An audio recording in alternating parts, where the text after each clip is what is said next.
morning, and thank you for being with us this beautiful Saturday morning.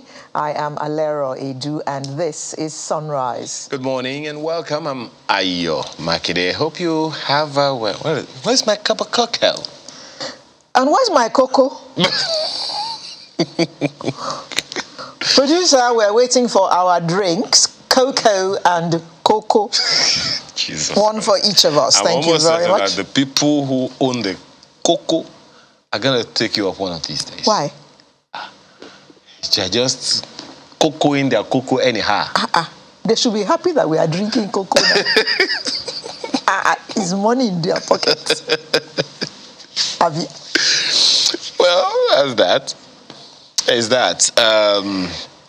One of the biggest news of the week, which continues to trouble me, is newsies. Singular is news, plural is newsies. I'm sorry. I know we didn't mention this earlier, but we continue to talk about young people not having their pride of place. But then are we even preparing them? Look at the ASU. Oh, please don't talk about the ASU strike. I mean, one is really tired of strike. A child goes into university. She only knows the day that he or she goes in. No thought about when he or she is going to finish. You know why that is even a little more disturbing for me? And I've talked about this as humbly and as sanely as I can, Alero. Are we preparing young people for leadership? Are we? Are we preparing young people? When I was younger, that was called ASCO. You didn't complete it. There's more to it. There's Lobito. No. Now, strictly speaking, even educationists have come out and spoken about this and other aspects of what you're talking about, including the fact that even the curriculum in schools, do those curricula address the needs of society when these children leave school? Okay, I have a degree in physics. What are you going to do with it? Or I have a degree in engineering. What kind of engineering are you doing when you leave school? Which is part of the arguments that some say ASU is actually talking about, revalidating the universities, improving on the infrastructure and everything. So I ask the question again, are we preparing Nigeria for any kind of greatness whatsoever? I continue to ask that question because I don't see it. You talked about the curriculum now. Each time I've had the privilege of, the responsibility of taking a look, glancing, the better word, into our national education policy, I'm asking the direction. I'm asking in what direction it's going. Look at the health policy that we have as well. I'm asking, does it have a direction? When this Russia-Ukraine thing started, I'm asking, okay, so what's Nigeria's foreign policy? Of course, there are some things enshrined in the Constitution. So I'm just asking again, are we preparing young people for the future? It's not far. Foreign policy. I tell my children, the future is not far. No, it's not. 1 second after another second, the future is definitely clawing at us. Yeah, I mean, 1999, the Fourth Republic, Obasanjo, and that is now how many years ago? A child who was born then is now an adult. Getting ready to get married. Benny. Some already married. And so, anyway, we can continue to ask that question. Are we preparing young people for leadership? We continue to agitate, advocate that young people should be included in the political space, that they should get involved. And when they get involved, many people are not very, very comfortable with the quality of things that they hear, from the young people. And then we still complain. What are we doing to prepare them for the responsibility we will have to give to them, whether we like it or not? Yeah, one, prepare them for leadership, and two, prepare them for life after school. It's not about getting a university degree So you have a degree and you don't have a job. So what did you get a degree for? Or maybe to say it in a different way. What's the degree of your degree? Oh, I have a piece of paper. Okay, yes, I went to University of Ibadan. I have a Bachelor of Arts. So, and you can't feed yourself. You're going from one uncle to one auntie every month to collect handouts. So that doesn't help you, does it? Well, we can lay that at the feet of the young people. But is the country deliberate in preparing them? There are those when people reference education sectors, they reference Finland and a number of other countries in Europe. And we're asking ourselves the same question, Alero. Are we preparing young people? And you have often spoken on this program about what is the vision of this country. If we had a clear vision, then we could work towards that vision. Even the curriculum in schools will skew in. So it will be like a jigsaw, and each area is busy keying in. Absolutely. So that this vision is clear in front of everybody. This is where we want to go, and this is how we're going to get there. How did China get to where it got today? How did India develop itself? How did Russia? How did the UAE? How did the UAE? How did Germany, decide that, okay, this is the Industrial Revolution, this is the angle that we want to go. Yep. Everything is skewed in that direction. Yep. There are some countries that are known for some things. What are we known for? You wanted to talk about something. Let's skip that. Yes, the president finally signed the Electoral Amendment Bill. Here. And I saw Mr. Itodo yesterday. I mean, he was just sort of jumping up and down and saying, hallelujah, finally, it's been done, So it is now implementation, isn't it? I go back to the young people. I'm sorry, but I go back to the young people. Okay, so the law has been signed. The bill has been signed into law. How many laws do young people know about? How many laws are they even interested in? So there's talk now that government is trying to set up there's some youth investment fund somewhere. How many young people are aware of that? Now this bill, if it is as futuristic as it looks, by some of the conversations we've had with election monitors and election advocates all over the place, how much of this is known to young people, skewed in the favor of young people, in the favor of the citizenry? The biggest chunk of leaders of voters are young people, and then there's do they vote? That's another thing. It's mainly women who vote. Okay. Let's imagine for one. Let's agree without that's the case. In saying that, I felt like I was saying something like, yeah, they're the jobless ones who vote. That's the way I felt. Let's agree that is the case. Why is that the case? Does it bother us that young people are not interested? It should. Now, young people, it should. I mean, it's not that they don't know how to do these things. I mean, those who still reference Bibi Naija, and how they literally threw themselves at it. My dear, it becomes like a job for them. For them. So how come we're not monitoring elections like that? Yeah. The governance like that? I saw a Twitter thread. Ayo, you don't forget in saying that the belief in this country has always been, my vote doesn't matter. So the advocacy now should be, come on, guys, those days are gone. Now your vote matters. I agree with you. We need to build trust, Alera. We need to build trust in the system. We need to this is the beginning of that building. I agree with you. This is the beginning.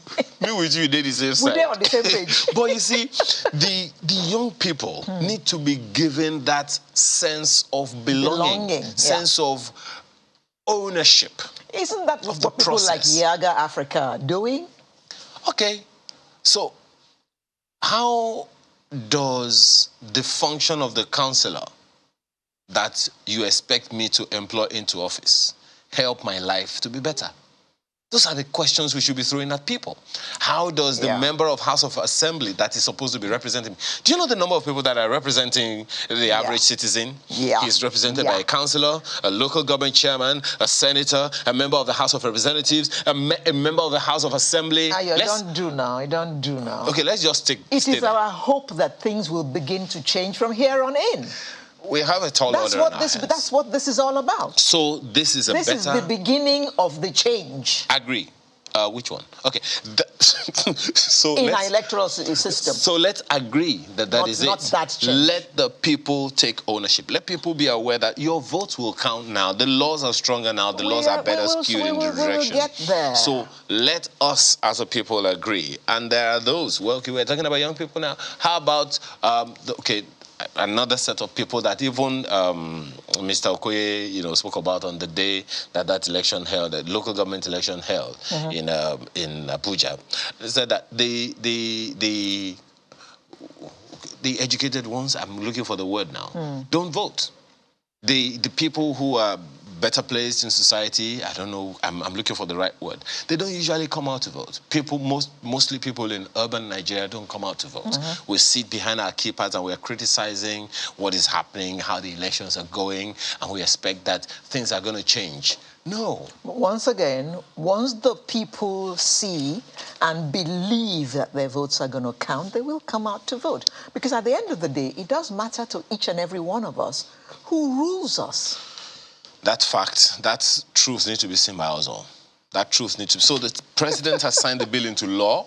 It is now a law. The electoral... You may take interest in looking around, look out for some of the things that makes this law better than the previous ones. It is something that is of interest to us. So your votes will count in 2023, or even in the preceding elections, the local staggered elections, and all of that. State elections that have to hold before 2023. Absolutely.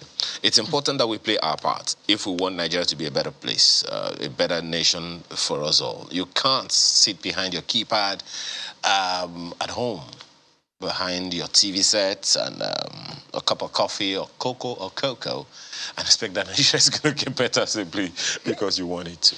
And it's all about the numbers. So one vote will make a difference. Absolutely. So your vote, that one vote, may be the difference between a thief winning and a man of virtue winning.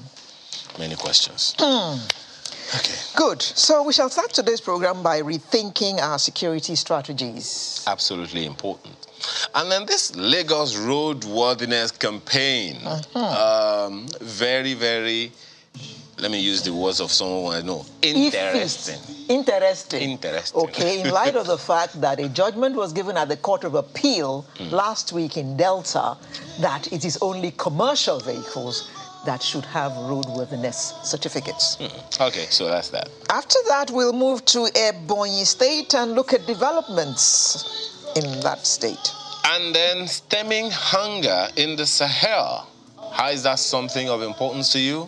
Find out in a while. And then we have a he as our artist of the week. Okay, now this he is a musician, a comedian, an artist. You'll find out. All of the above. See you shortly.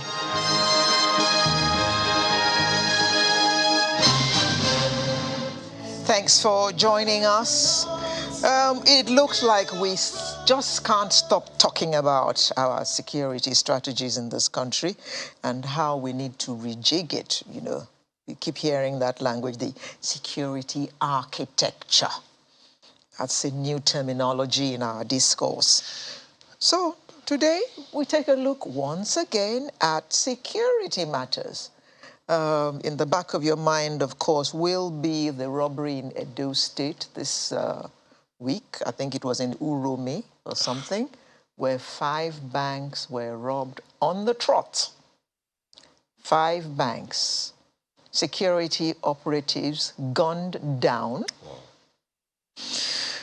God rest their souls. A number of policemen have died again in the course of their duty. It's amazing that anybody still wants to be a policeman in this country. And the video that made the rounds on social media stated that the thieves had superior firepower And that is very worrisome. Would you like to join the police force? I'm already in the police force. Well, to help us look at these security issues, it's my pleasure to welcome here in the studio Mr. Cecil Ezekaibe. Good morning. Thanks for having me, Auntie Alero. Thanks for joining us. Thank you. And joining us virtually all the way from Vancouver in Canada is my dear friend, Pastor Laddie Thompson. Good morning. Uh-oh. We'll hear him in due time. In due course. Okay. Good to have you with us. Now, Cecil, this whole thing, okay, first of all, let me start by saying, I think it was yesterday, the news also broke that the great kidnapper, Evans, has been sentenced to life. So I guess you would say that is good news. But the issue of security just does not go away. And every time we keep talking about rejigging the security architecture. So, to your mind, how much rejigging have we done? And how much success are we getting from this rejigging? Well, thank you very much. Rejigging is a continuous process, but what matters is, the impact quotient of rejigging.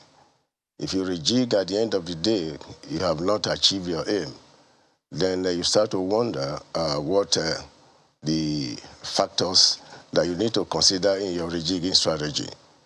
Like you said, security architecture is a term that has been overflogged without really understanding what that term is all about. It's about your own arrangement of how your security should function in an environment. So we will continue to rejig until you get it right. It's interesting when we talk about these issues like this. The question that came to me as you began to speak was, are we even really serious about it? Does it look like we are? That's the question that came to my mind. In the front line of fighting crime and all of that is the police.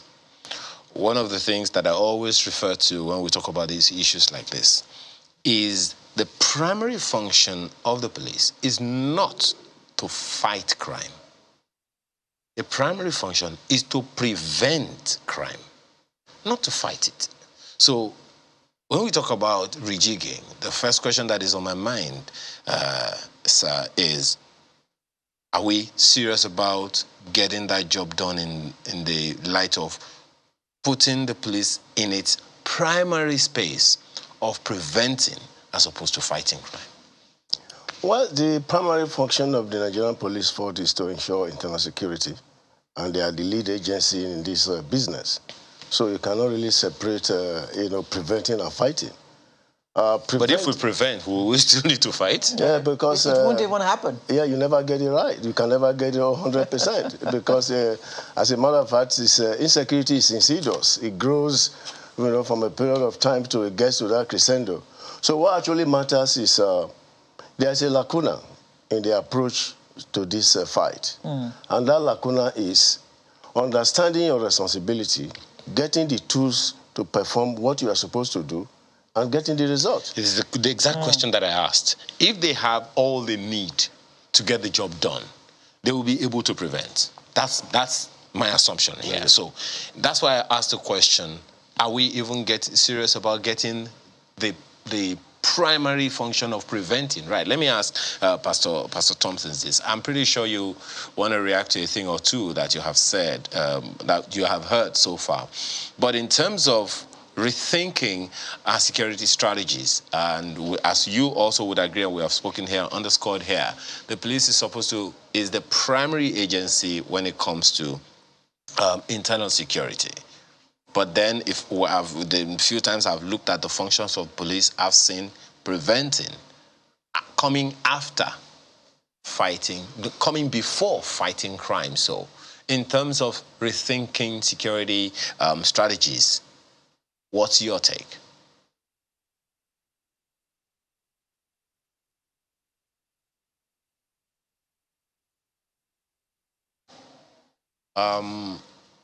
Pastor Thompson, I can't really hear you. Can you unmute yourself? Okay, no, I'm sure it's an issue we'll resolve, Okay. With it. So let's just stick with you, Mr. Kaibe. So this is where we are now. You also refer to some of the issues raised by the governor of Kaduna State, Nasir El-Rufai, about Nigeria taking a decisive action against banditry and terrorism besetting the Northwest through simultaneous ground and air attacks in all the states where these criminals have a presence. In terms of rethinking, what should we be thinking about? You see, the issue is, if you look at the 4 pillars of the United Nations anti-security strategy, the first pillar, which is very, very important, is avoiding the things that will cause insecurity. What are those things? Unfortunately, we put primacy on military strategy. Once you concentrate on military strategy without taking the political structure, you're not going to get the result you want. Right now, there is a disconnect between the political structure and the military structure. With that, there is really nothing much you can do. What are those things that induce insecurity? You talk of employment. You talk of, proper education. You talk of reorientation of our national psyche.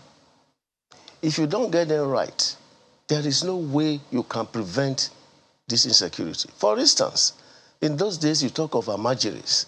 Oh, they line up with plates and carrying food. No, they have grown beyond that pedestal.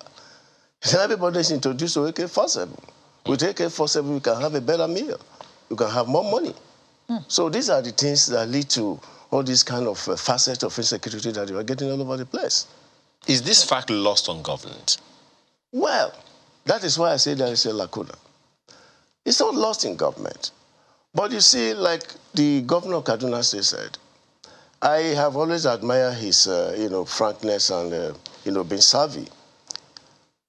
To some extent, I know how much he spent on security because I was a consultant at the earlier part of his government.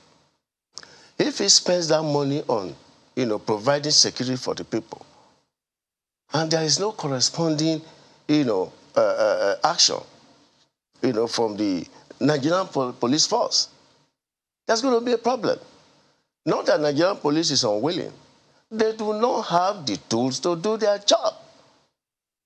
For instance, I'm from Iroa, a nearby town to Uromi, where that incident happened. Yes, and somebody was making joke that some policemen were running away and all that. And now you ask, do you want to commit suicide? I wonder.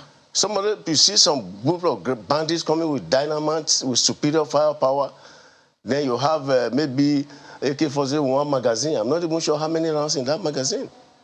You want them to confront these bandits? They're going to commit suicide.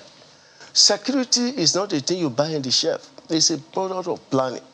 And if you fail to plan, you are planning to fail. Yeah, the governor also, the governor of Kaduna State also did say that we couldn't take them on head on, the bandits and, Boko Haram and all that, because of fear of the International Court of Justice. And I'm still trying to wrap my head around that you are fighting bandits in your country, you are fighting insurgents, and you are afraid of the International Court of Justice. Who is going to take you to the International Court of Justice for fighting insecurity in your country, and on what grounds will that happen? I do not know the premise of which he's stating that, because in war, there are what they call, protected people. You talk of women, you talk of children, and they are not armed. So when somebody is armed and is coming to harm another person, what protection does the International Court of Justice give that person? What matters most at that time is, we talk of humanitarian consideration. And you talk of, the appropriate use of the required force. If, for example, you have about 4 people with the AK-47, and you have about 20 policemen able to surround them and all that, the first thing is to disarm them, to depower them.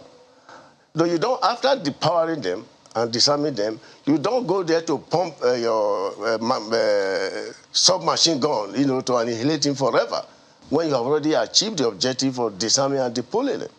So the humanitarian consideration element is what I know, but that the International Court of Justice will take you on for protection when the United Nations itself talk of the concept of self-defense in Chapter 53 of the United Nations Convention.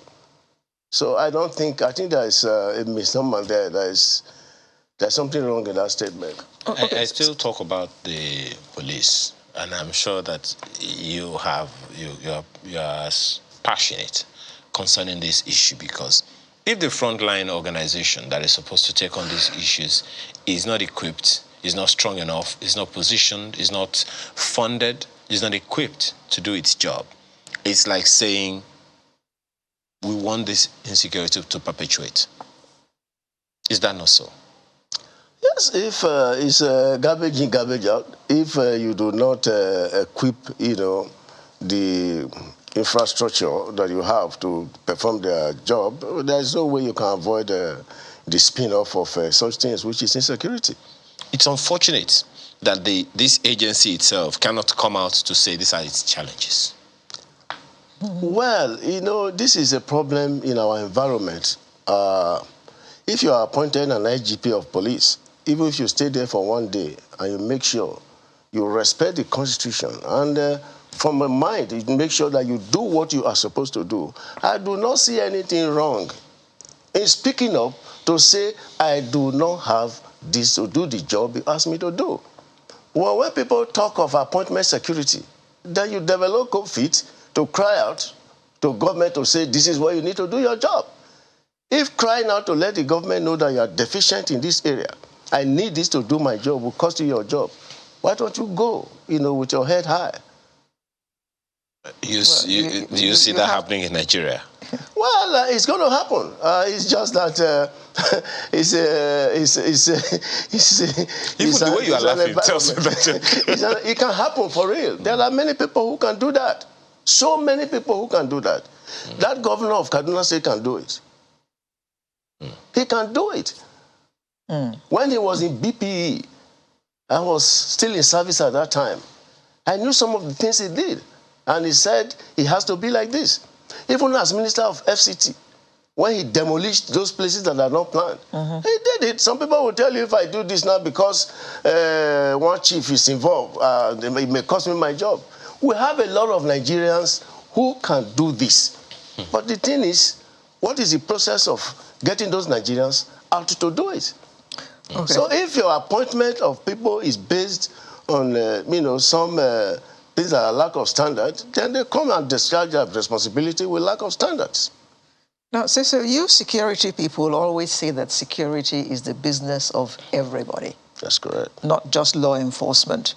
So we have been talking about these security strategies and issues for a long time, for years, since Boko Haram. How much are the people contributing to these strategies which you experts are looking at?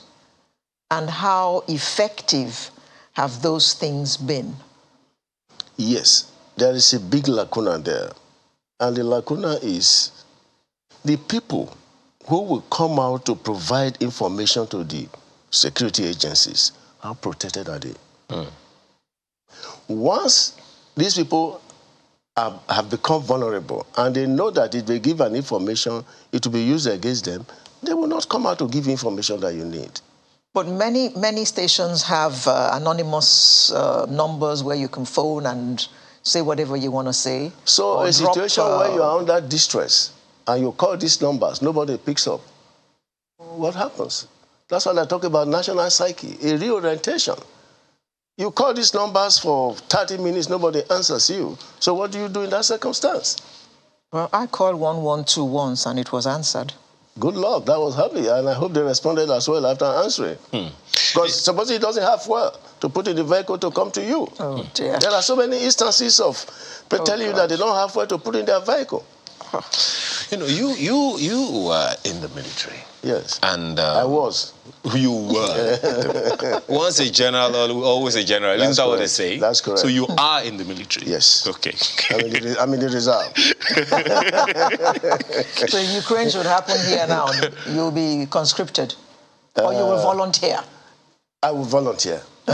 No conscription. Okay. One of the issues that the president has talked about over and over and over and over again, almost deafeningly, so if I can use the term, is the issue of collaboration among the security agencies. And each time we talk about security agencies, General, I'm not just talking about the military and the police. I like to refer to every agency in the security, for want of a better word, architecture. That word again. Exactly.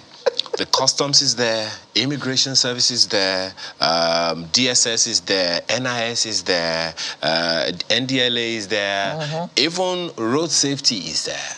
So some of these insecurity issues are imported.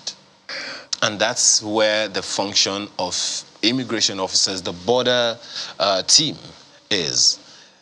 In terms of collaboration, you've spoken to one of those issues, which is that people are afraid to volunteer information.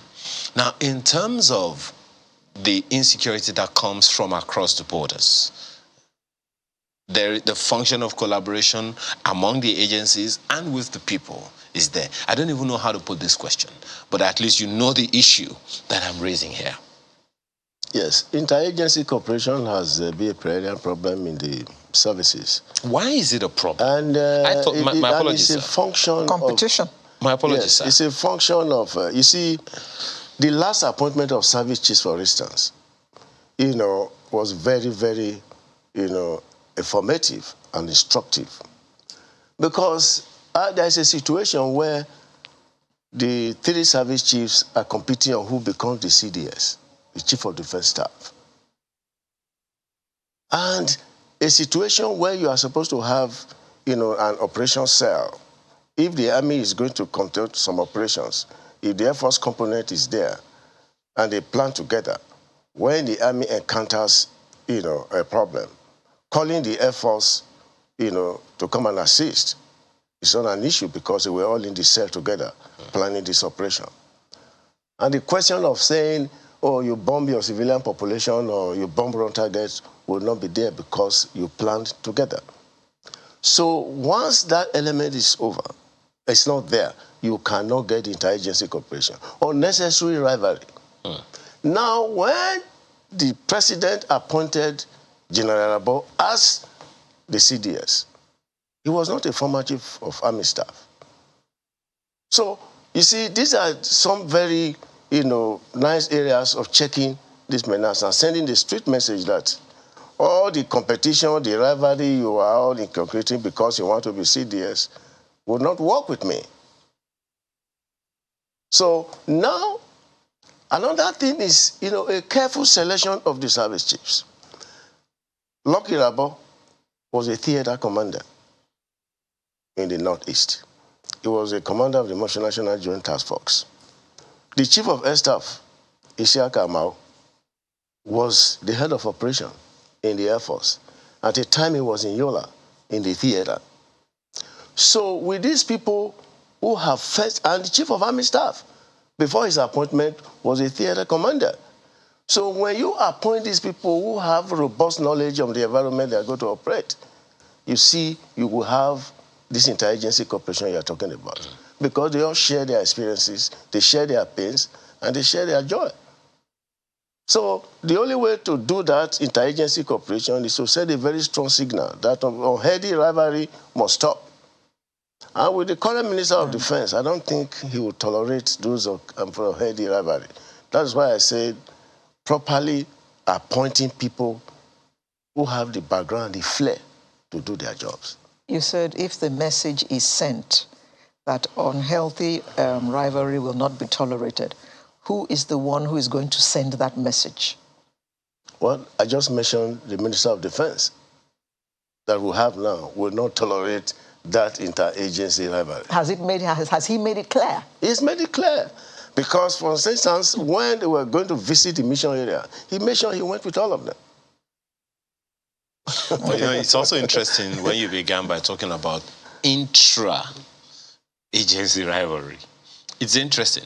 And I say that because, I mean, if within the military circle itself we are having this, in a way it sounds like the message is trickling down the ranks. If, I don't know, forgive me if I murder the terms. No. So, God forbid that is happening in the police, in the DSS, in the other agencies of government. Cohesion is going to be a problem. You see, Ayo, the security agencies are part and parcel of the Nigerian society. So some of these, petty things, are bound to occur. But the level at which they occur and the deterrent nature of the act will play a long role. The intra-rivalry, I do not... Well, it may happen, but for me, from my experience in the military, I do not think that intra-rivalry, really has a big role to play, unless the commander, is a commander who listens to rumor, who listens to gossip, and all that. Because for me, as a commander, if you come to tell me something about Alero, before you finish, I'm calling Alero, please come here. Please, can you tell me what you were just telling me right away? By the time you start scratching your head and saying, as a matter of fact, I know you are lying. But if you tell me, yes, I said, Alero did this and that, straight to her face, you will, next time, that person will not come to you and tell you some craps. So, you see, when you see commanders listening to gossips, rumors, and stories that are not confirmed, then some of those things will rear their heads. General, how serious, I'm sorry, Alero, how serious is this issue that you're talking about now? How seriously does it impact on the entire security architecture? You mean interagency cooperation? Yes, or a lack of it.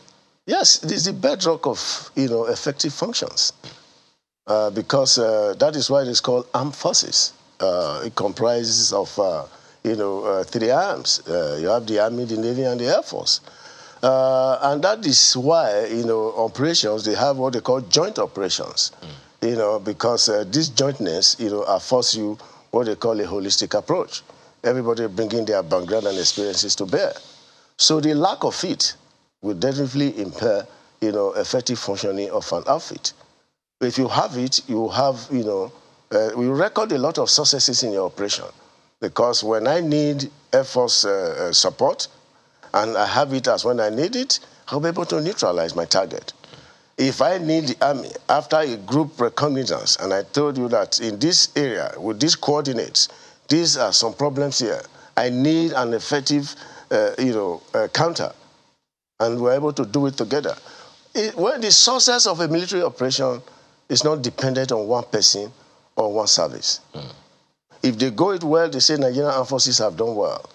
If they don't do it well, they won't say, oh, Navy failed also. It's the Nigerian Armed Forces. So that is why it's incumbent on all of them, to imbibe and cultivate and actually swallow it, the interagency cooperation.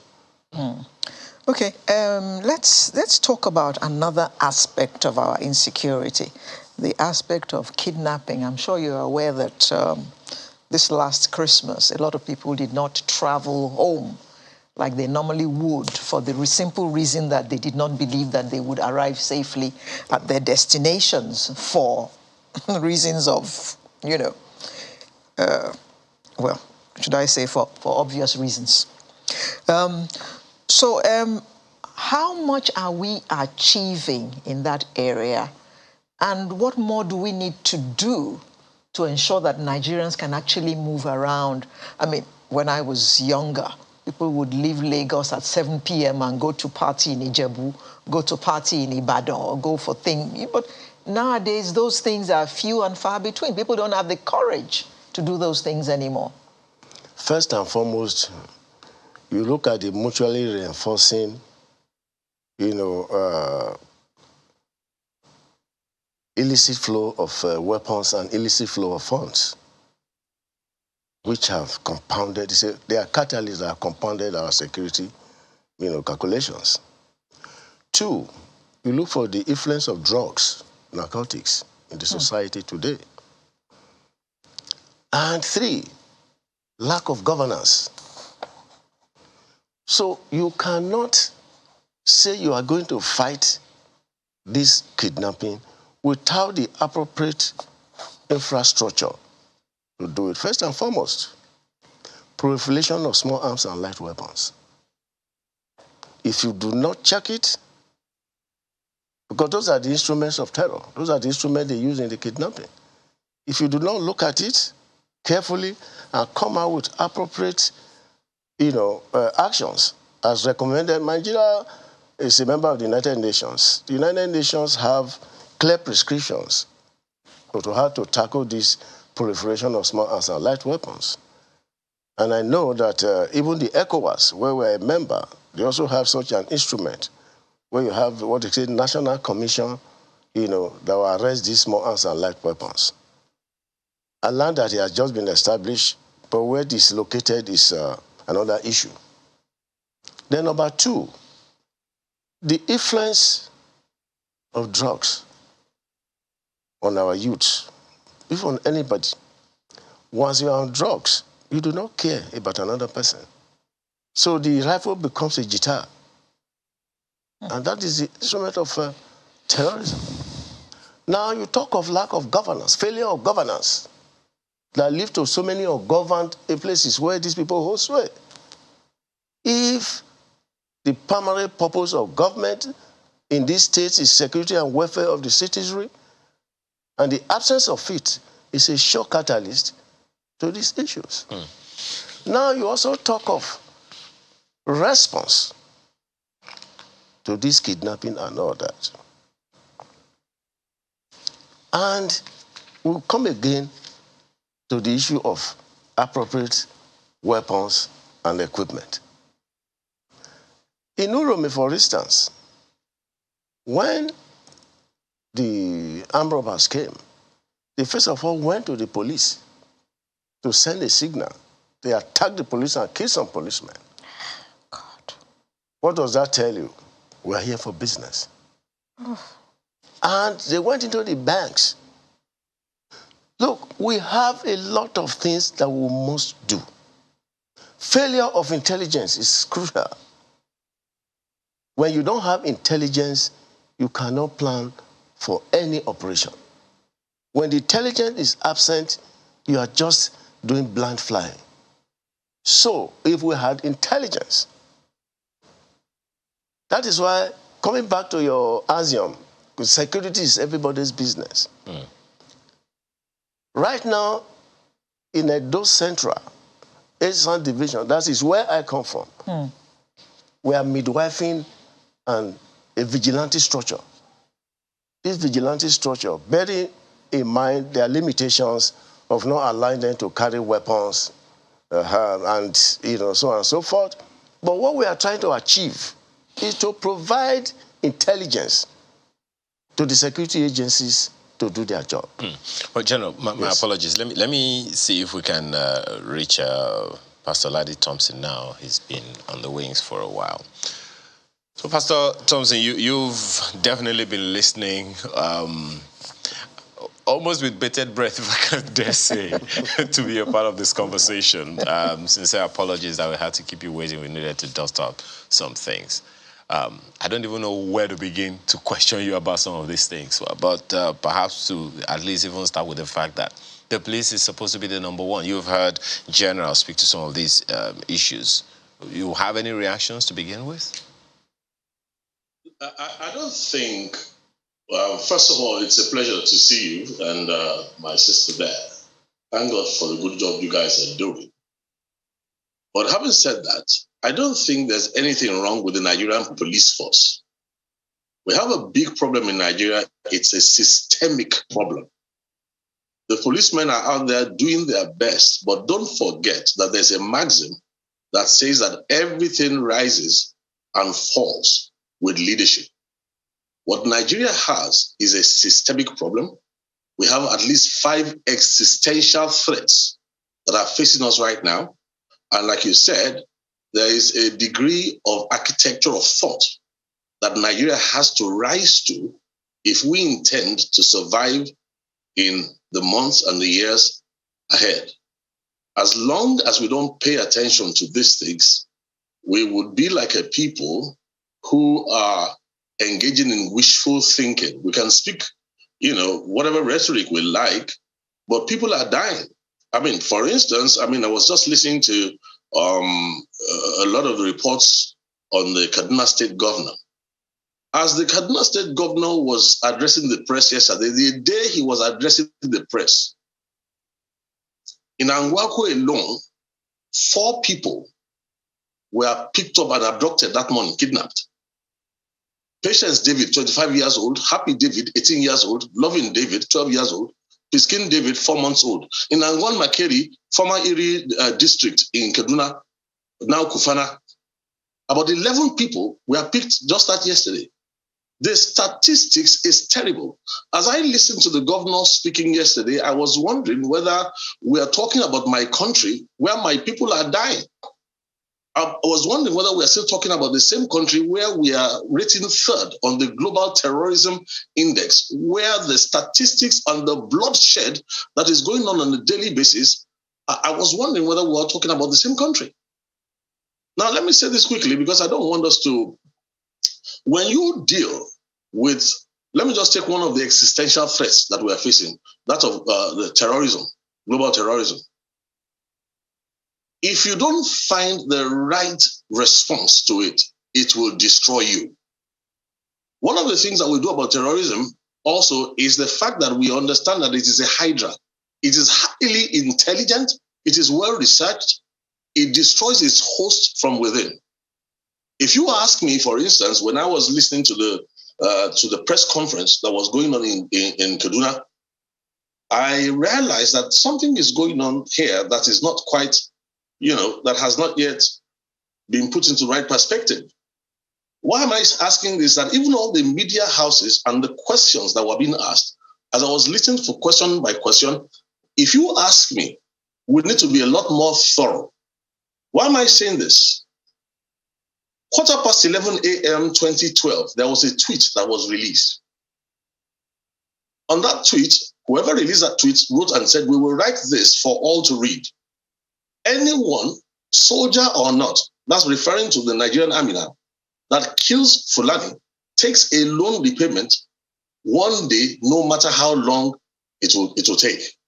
On the 3rd of November 2016, there was another report that a serving governor from within Nigeria left his state, left the borders of our country, went into neighboring countries, Niger, Cameroon, Chad, Mali, Senegal, and took money to go and appease terrorists who were taking our people out.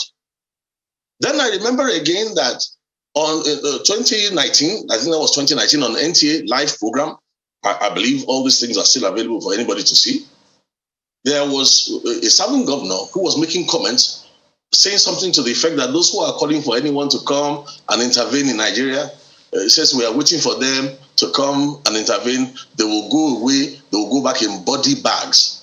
Now, whether you like it or not, when you are dealing with global terrorism, one of the first things that any country does is to sit down and to put in 4 basic things that I have said for my 10, 15 years. People are dying. I wonder what we are going to say to the David family this morning, whose children who have been abducted and kidnapped in that same Kaduna state. You see, until a country begins to put value to the life of its citizen, I don't see how that country plans to survive the kind of problems that we are facing. Okay, well, Pastor Council, my yes. Apologies. Let's talk some solutions. Okay. This conversation is about rethinking security strategies. And some of these things that you say, of course, those who have been following you know that you've been saying the same thing, and it would seem like attention just needs to be given more and more to this. So the question then is, What do we do now? You heard the general talk about need to strengthen interagency collaboration, to foster interagency collaboration. The challenge of vulnerability of those who give intelligence information to security agencies. How well protected are they? He asked that question. So in terms of rethinking our security strategies, what are the gaps that you think we need to urgently fill? Well, again, I don't think you want to build a house by starting from the windows or the roof. So when you have the kind of challenge that we have, first of all, you know that a medical doctor who does not take time to diagnose a patient properly has no business prescribing drugs for that patient. Now, if we look at this from that perspective in Nigeria, I don't know what you want us to start saying again. This thing is a global phenomenon. The statistics in Nigeria tells you that we are about the third worst case in the world with this sickness and this disease. Are we forgetting that apart from this problem, we also have 4 other, at least, existential threats? So what am I trying to point out to you right now is this, is that there's no need to reinvent the wheel, and I'm not going to repeat the things I've said on channels television for more than 10, 15 years. I've said the same thing over and over again. We have watched this thing progress from trickles of blood into torrents. We are at the 3rd stage and moving into the final stage. At the first stage, when these things happen, people start by reacting with indignation. At the 2nd stage, they become numb. By the 3rd stage, they begin to accommodate. At the final stage, there will be capitulation. We are already moving to the final stage, and we are still talking like this when we know that we are dealing with hybrid threats. We are dealing with asymmetrical warfare. We know that this is not something that the police force is trained for. We know that this thing infiltrates countries from inside. It infiltrates high places. It is a war of narratives. We know all these things, and we have not gathered the best minds in Nigeria to sit down and solve this issue. Friend, let me say something to us here. You want to know the solution? I will tell you that at this point in time, we have exhausted a lot of the tactical things that we could easily have done. At this point in time right now, everything rises and falls with leadership. Okay, just one second. Well, on that, let me see if General Esekagwe agrees with you. First of all, he says it's a global phenomenon, and that we may have, I don't want to say run out of luck, but that's the way it sounded. Well, we don't need any exaggeration to say it's a group. Terrorism is a global phenomenon. And looking at it critically, you find out that the influence of Al-Qaeda, the influence of ISIS, have further, strengthened the resolve of the local terrorism that we have here. It's a global phenomenon, but when you are tackling it, you must think globally and act locally. There is a difference. And what do I mean by think globally and act locally? For instance, the governor of Kaduna, when he was talking about this attitude, he talked about the religion and religiosity of the Boko Haram and all that. And what intrigued me was when he said, because there is a passion. There is no serious nation that will be thinking of a passion when you are talking of the pernicious effect of the act. So passion should not come in for counter-terrorism or counter-insurgency. We have to look at it as a national problem. Number 2, I do not believe that we have run out of ideas. It's just called for taking the appropriate steps.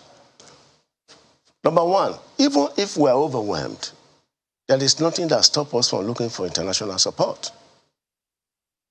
Now, I keep talking about the underlying factors.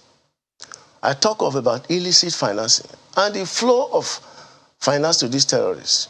How do we as a nation tackle it? I know we have the FATF, the financial actions.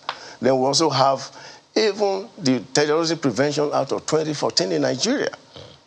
The problem we have is the ability to come up, like we were discussing, to say this is the problem. Okay. Now the government says a few days ago that they have about 96 individuals or companies that are supporting terrorism financially.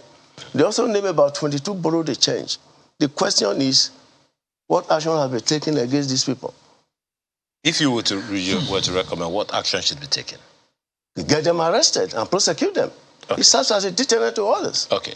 Well, Pastor Thompson, so this is where we are now, and General, of course, doesn't believe that we have run out of ideas. And you say it rises and falls on leadership. Leadership is a very dynamic topic on its own. So I'm wondering, when we talk about leadership now, at what level of leadership and at what spheres of leadership? That's interesting. I think we've reached a point in the country, and like he rightly said, I want to commend him. He did point that this is a global problem. It has a local fix. Now, there's different levels of leadership we can look at. Let's first go back to Kaduna State. Last Thursday in Kaduna State, the governor called religious leaders, both Christians and Muslims, and let them know that they've done all they can do, and it's time for prayers. And the government, I believe, was ready to sponsor, prayers to tackle this problem.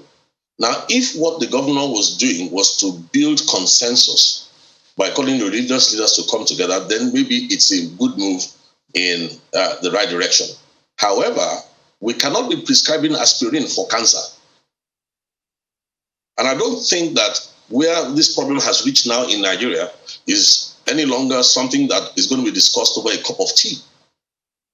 We have allowed this thing to progress. It's like a sickness that medical doctors could diagnose, they could foretell, they could see. We have allowed it to get to a point. Right now, if you ask me, there's going to be a change of baton of leadership in Nigeria coming up soon.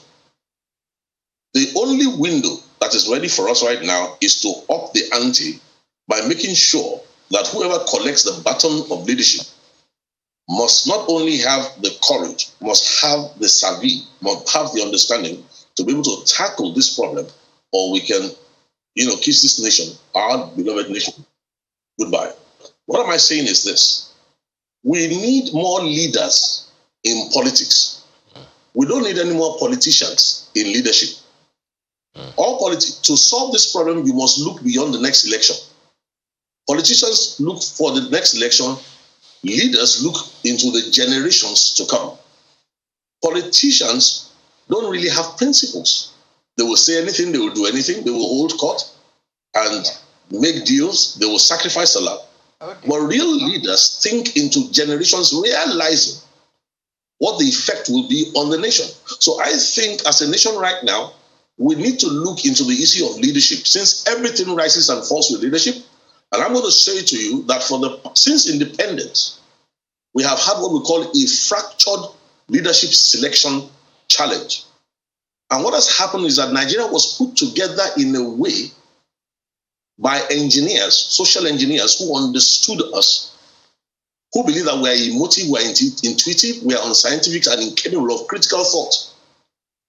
Now, because they believe this about us, they set us a puzzle, and this is how many years after independence? And we still haven't cracked the code as to how to elect the very best in Nigeria. We're not talking about a compromise. I'm sorry, I'm going to have to cut you short. And I also apologize that we could not take you from the beginning of the program because we had some technical issues. Pastor Laddie Thompson, a security consultant who joined us via Zoom from Vancouver, and we also had General Cecil Isekaigbe, also a security expert who joined us in our studio in Lagos. Sorry, we couldn't take more about this topic, but this is by far not the end of this conversation. Absolutely. It is still ongoing because we are faced with security issues every day. Thank you very much. Thank you, madam. Sunrise will return in just a moment with another interesting conversation. Please join us.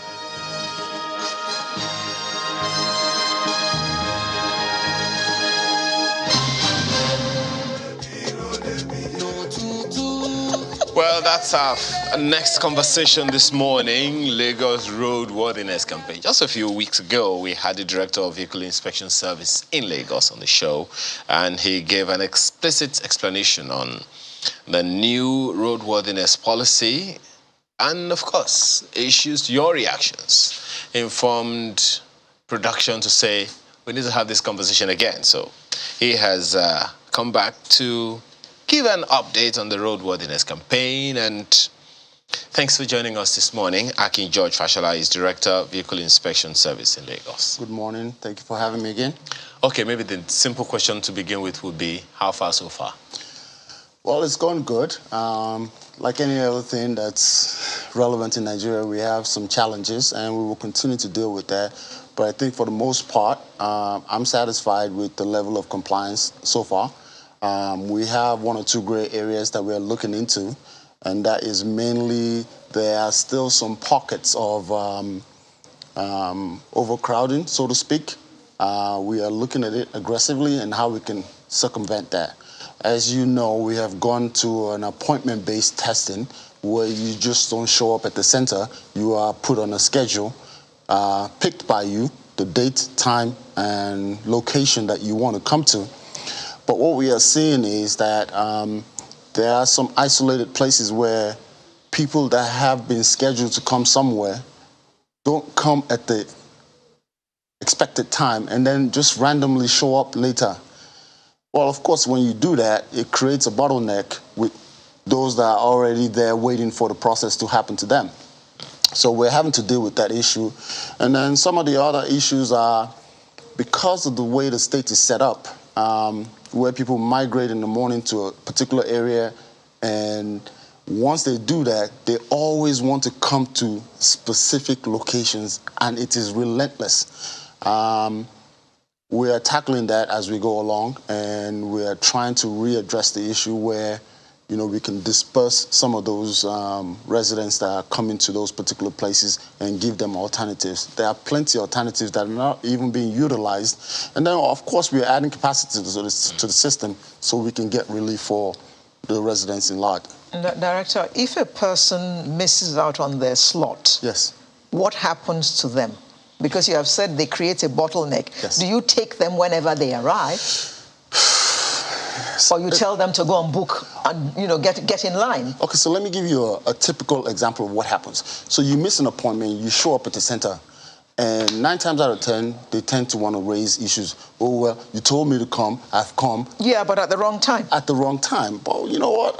The resilience of our people is so, I don't understand it. And when you tell them that, look, there are people already here that are scheduled to be here. Since you did not make your particular time, yeah, I will take you on concession basis. If I have the space, you will have to wait, or you can go to readily available places. Of course, that is always frowned upon, and why should I go over there when I'm here now? Why can't you take me? Well, if I have to take you now, you will have to wait because you have missed your scheduled time or you did not come when you were supposed to come. So it's always a challenge. We try to accommodate as best that we can, but it's a tough situation. One of the things that you told us the last time, well, you'll forgive me, we're going to be hobnobbing along the issues, you know, it'll be difficult to have a sequence because it's a very, very interesting conversation. Yes. One of the things you told us the last time you were here was that, you know, you said that your officers shouldn't be on the roads. No, I didn't say that.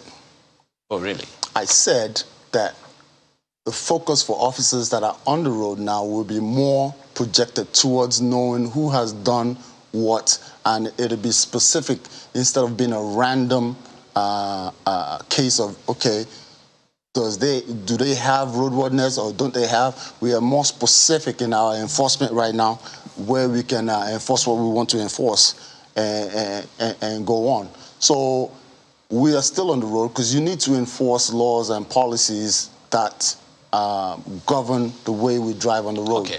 Part of what you said, if I remember clearly, or what you're trying to confirm now, is that there is a system of, okay, we'll be on the roads, but we'll look out for certain specific cars. Absolutely. How? Okay, so with the investment in technology, I can easily tell whether you have brought the vehicle in question for inspection, or whether you have insurance, or whether you have roadworthiness certificate, or whether you have a valid vehicle license. I can tell that from the devices, the technology that we've built up, from the database that we have. I can tell that easily. So the enforcement is more specific, more focused than what it used to be, where I suspect I'll pull you over. But that's happened. That's still happening. I was driving between Airport Road and Ikeja a few days ago. Okay. And I saw this exact same thing that you just described. No, I didn't see a device. I still saw some of your men. Some of you. Your men just randomly stopping people. It was what I saw. I didn't see any device in their hands. Okay. There was a traffic, build up. Yeah. It wasn't occasioned by them, but of course it contributed to it. Okay. It wasn't just, and I have to say this, it wasn't just VIO men that I saw. I also saw men of the Road Safety Corps as well. Okay. Of course, they're in the same compound here at Ojodu, so maybe it's because of that. So that still happens. So I don't know if that conversation has trickled down or something. I didn't see any device with anyone. Well, okay, so let me address two things. Okay. First of all, if you didn't see a device doesn't mean it wasn't available. I agree with you. Okay, so now that specific of what you talked about, I'd have to look into it. But I can guarantee you pretty much most of the enforcement that we do is based on devices and technology that we have, which is what I stated before. So if officers are still doing that, I will have to look into that and focus on why at this point in time they have to resort to that. Now, bearing in mind that out-of-state vehicles or plate numbers are not on our database, so we will physically stop those ones. You need to bear that in mind. And then most of what we do right now in terms of enforcement are for rickety commercial vehicles. So if they are going above and beyond of what they are supposed to do, I would have to look into that. Okay. Now, there's something else that I saw. I mean, talking technology now. There's a link that I saw. I do not remember the website. I think whether it's payvis or something. Yes, payvis.ng. Okay. So what I did, I don't know if my production will be able to do that quickly for people to see. Okay. I input my number plate. Yes. And I checked. It was supposed to say, okay, this is how much I owe or how much I didn't owe. Yeah. Happily, I'm told I don't owe any money. So maybe you want to speak to that so that people who may owe stuff and not know it can talk about it now. That's it right there on the screen. Absolutely. Talk us through this. Yeah, I'm glad you brought that. So this is a dedicated website for the camera system that we run. So all you need to do to verify that you are not in violation with any of the state laws. Just say we're not owing. You are not owing, whatever. So you go to the website and you put in your plate number, just like you said. And it'll tell you whether at some point in time you have passed in front of the camera and you have a fine. It'll state quite clearly what you did, and you can choose to contest at that particular point, or pay your fine and don't owe anymore, as you just put it. Okay. Since there is a large number of vehicles, Lagos has, from what we hear, approximately 20 million vehicles on the road. That's an overestimation. Overestimation, okay, 15 million. Okay, whatever. 15 million, okay. And there are less than 50 centers where people can go to get this roadworthiness thing, which has to be done every year. People are suggesting, isn't there a way that you can have more centers? For instance, register some filling stations, some large filling stations, and equip them so that these tests can also be carried out in such places. So there'll be more centers. That's an excellent question, and I think I mentioned that as part of the last time I was here. Well, as I'm currently speaking to you, we are in collaboration with NEO, which has a number of fleet of stations, and we are aggressively trying to enlarge the scale and scope of how and where you can go for valid test. It's not just easy to say, okay, go there and go there, but it has to be an institution where it's credible and can contain and maintain the standard in which the state requires. So not only that, you have to look at certain other things. Where are they located? Because from issues that we are currently seeing now, okay, so some areas are not even conducive to putting a testing center. You know, some of the revelations that we have ourselves right now are pointing to that direction. Maybe the design of the layout in that particular area is not conducive to that, the arrangement. So you choose the ones that are conducive? Yes, we are currently doing that. So we are aggressive. So, but we have to equip them, we have to certify them, and we have to do all this. And then we will roll out in the next couple of months. You will see us rolling out all those centers that you said. We are with Unilag, we are with Enyo, we are with some Dangote Group, some places that they own, LBSL, Lagos Bus Services along Oshodi Expressway.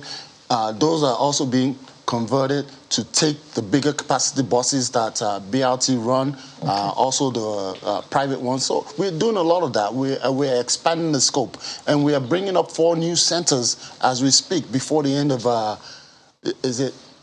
before the end of April. They will come back online.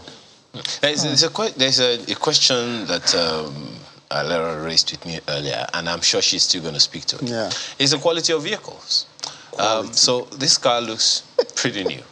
Come on, it's what year are we now? 2022. So this year is a 2018 car. Yeah. And it still needs roadworthiness. It hasn't done 20,000 kilometers. Okay, so and I need to go do a roadworthiness test. But hold on a second. Let me answer you critically. Yeah. Okay. Even a brand spanking new vehicle, just off the factory line, can develop a fault. Are you going to tell me because it's a 2022 model, it is not possible?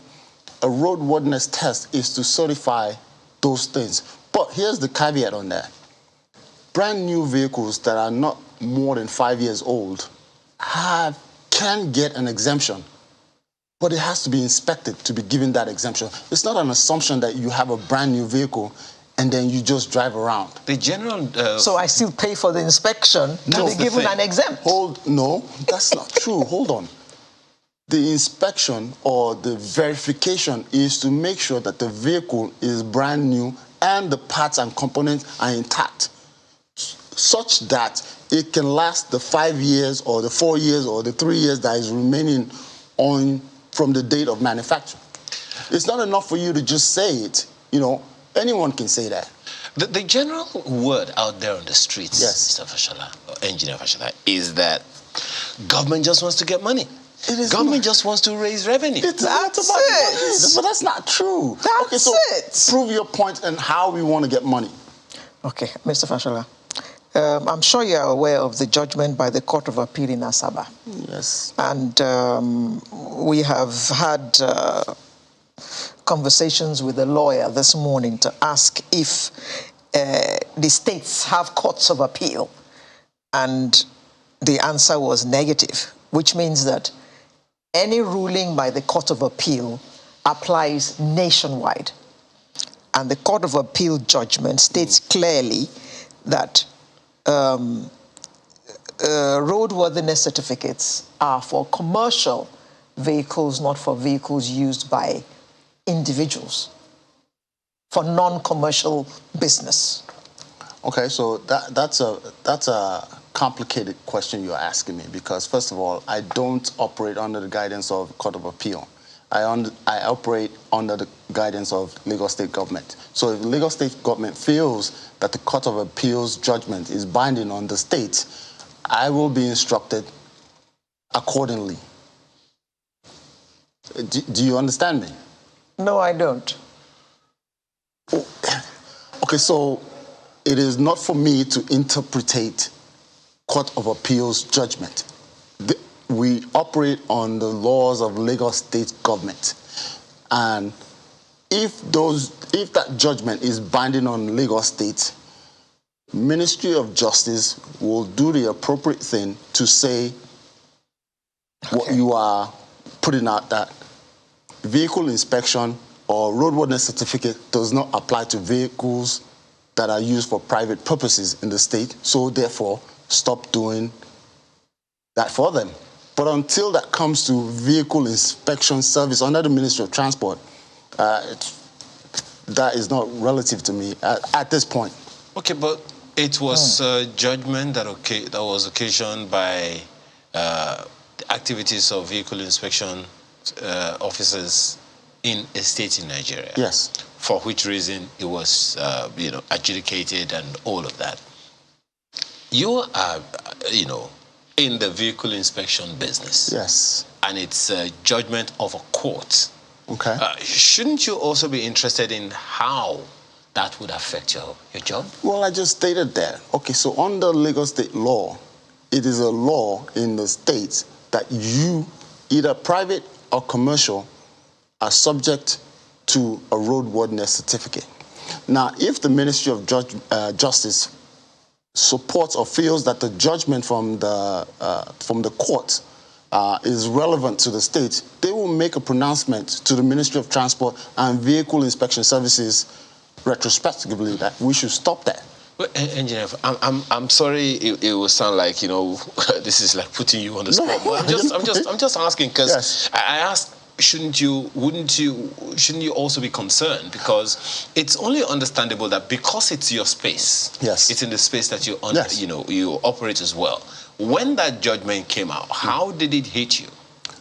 I'm sure you're aware of it. I am aware of it. I don't agree with that judgment in that vehicles, whether it be private or commercial, still constitute a safety risk for the road that is shared by everybody.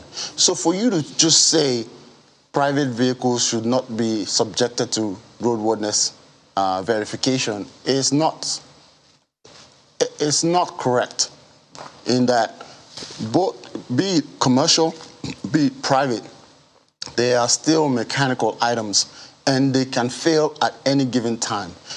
The main essence of a roadworthiness certificate is to, from time to time, check the validity of the components of that vehicle and make sure the minimum safety standard is applicable across board.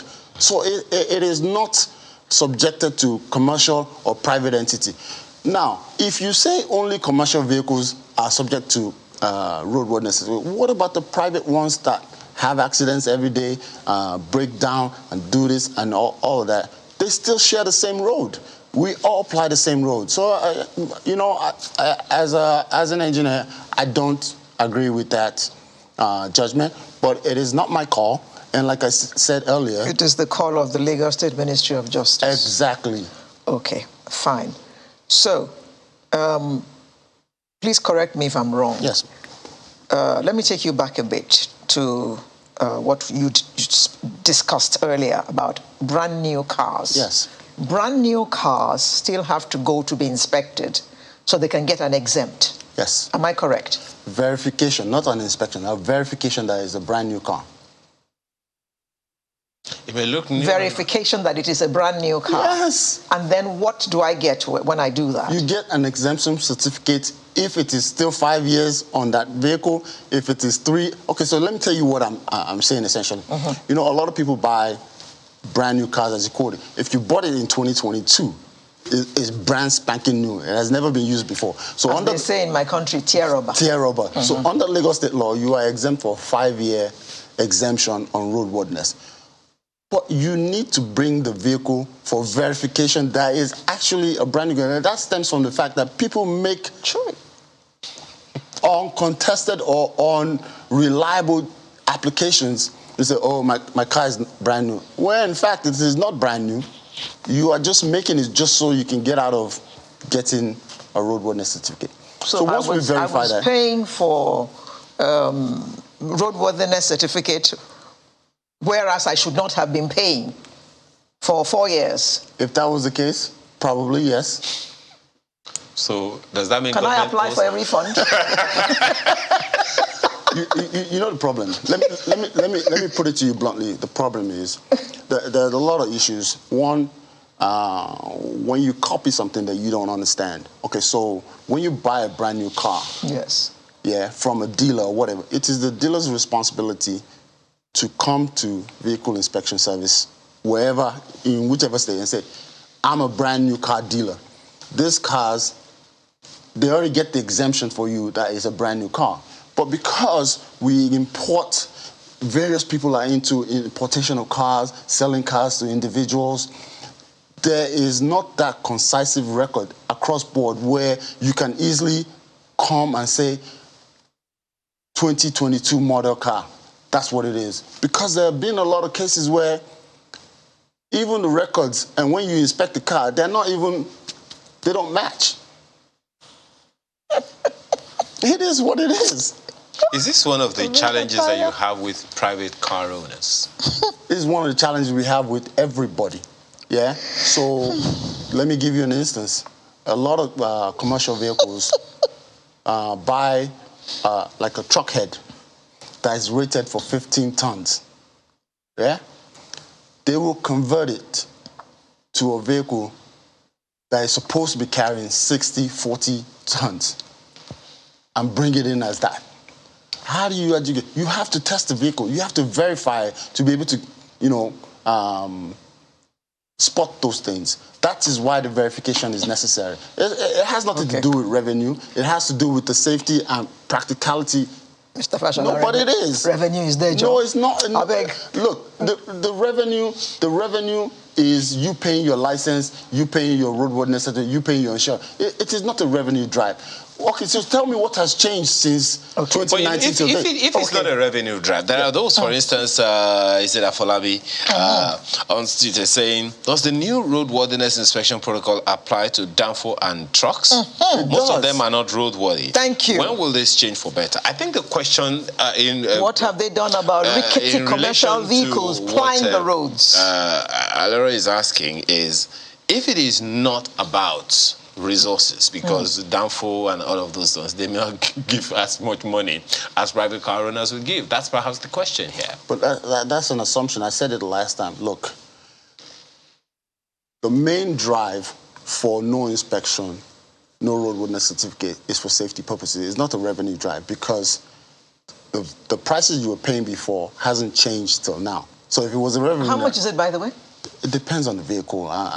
Okay. They range anywhere from 2,000 all the way up to 16,000, depending on the type of vehicle. Okay. If we're gonna, I'm sorry. Yeah. If we're gonna multiply 15,000 naira by, let's say, just 1,000. Yeah. That's how much? That's some money. It is some money.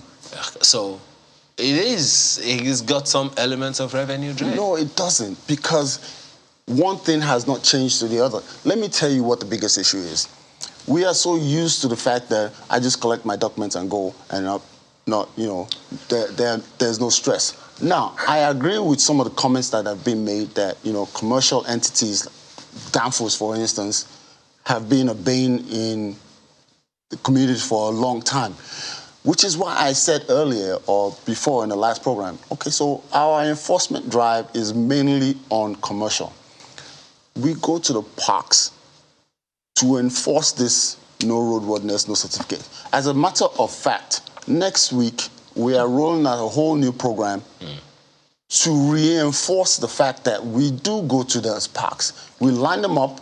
Now, can we get all of them at the same time? No, that's wishful thinking. Okay. We will do it on a continuous basis to try and eliminate or at least reduce it to the barest minimum. Mr. Fashola, yes. If you have been as efficient as you're trying to make us believe, then we should no longer see as many rickety commercial vehicles as we see on the roads.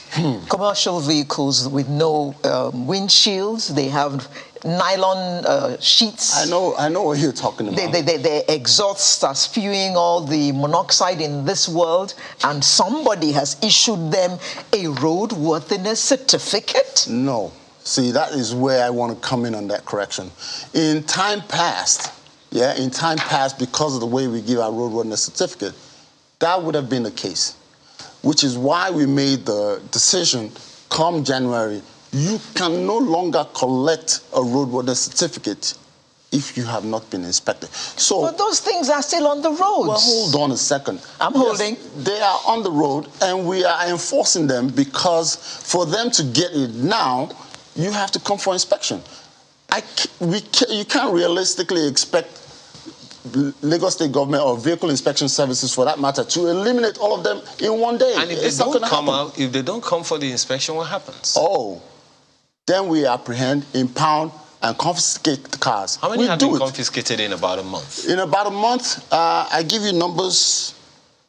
Well, each zone, when they do enforcement, take about 4 or 5 a day. Physically take it. Some of them ply the roads only at night. A good point. And they don't even have headlamps. But they're still out at night. Wait, hold on a second. That is a good point. And you look. See, when we are being realistic about this, you need to formulate strategies in which officers can work in that environment, which we are currently looking at. It is not easy for what you just asked to do. To go it's difficult enough during the daytime. To do it at night. Engineer Fashola, I know that your job is not easy. I know that your job is not easy. It can never be easy. and I'm pretty sure that, because, perception is reality. It's the sad fact, okay? Many people who perceive that, VIO officers only aim for private cars, they're not doing anything about commercial vehicles. They have their own, reasons for saying that. Maybe perhaps because of things that they have seen. By the way, has the Twitter handle of the VIO office, has it become active again? It's active. Okay. Maybe somebody just sent in something. Wouldn't they inspect Okada as well? Okay, so let me give you. Let's make a practical point. Okay. Are you aware of what happened a couple of days ago at Ojodu Bridge here, where an officer was killed trying to enforce this Okada issue? People think that we don't enforce them. We do. An officer was just life snuffed out of him, trying to enforce Lagos State government's policy on no Okada at various points. And they came back in huge numbers. They had to retreat. Now, how do you justify, retaliating, trying to protect yourself? Those are the things that you need to consider. Okay, so I'm not saying that it doesn't happen. I'm saying we are doing what we need to do, how we best understand it to get rid of the problem. Well, we have to thank you very much for this time. Again, we will bring you back as often as possible. Oh, definitely. Absolutely. Definitely. Well, there's something, Ola says, commercial buses don't go through all these checks. They only aim for private. Let the vehicle chief share the data of cars that have been checked. I would crave your indulgence that you bring along all this kind of data the next time you're coming, because the public are interested in the data. Okay, so can I answer that? Even if I show you the data, we will still come back to this because the rhetoric will be... We will still not believe you. Yeah, exactly. So how do we... You can never win. Let's hold this conversation here for give a while up. No, we can't, because it is not conducive to our environment. Although there is some data, some of these things can be Googled. According to the Lagos State government, out of the 26,442 vehicles tested under the exercise, 10,444 failed the test, while 15,998 passed it. But the numbers have gone up to 62,000 now. Yes, that failed. No, that we've tested. About 33 have failed. 33,000. 33,000 have failed. Half. Yes, I'm giving you realistic numbers. Okay. And we would also like to hear the commercial data. I would how many of them have passed? How many were tested? How many passed? We could go on and on. We could go on and on. Cool. We await those figures. Thank you. Please hold your gunpowder dry. Engineer Akin George Fashola, Director of Vehicle Inspection Service in Lagos. Thank you so much. Thank you for your time this morning. Thank you very much. All right, so we pick on another conversation after this break. Please stay with us.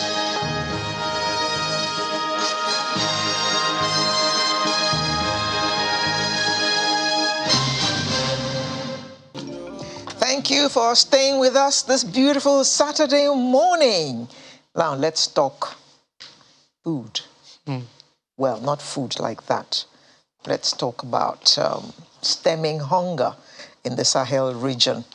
The Sahel is a vast area stretching 6,000 kilometers between East and West Africa. It covers many geographical and agro-ecological territories, and it encompasses 12 countries and is home to approximately 400 million people. Ooh, that's a lot of people.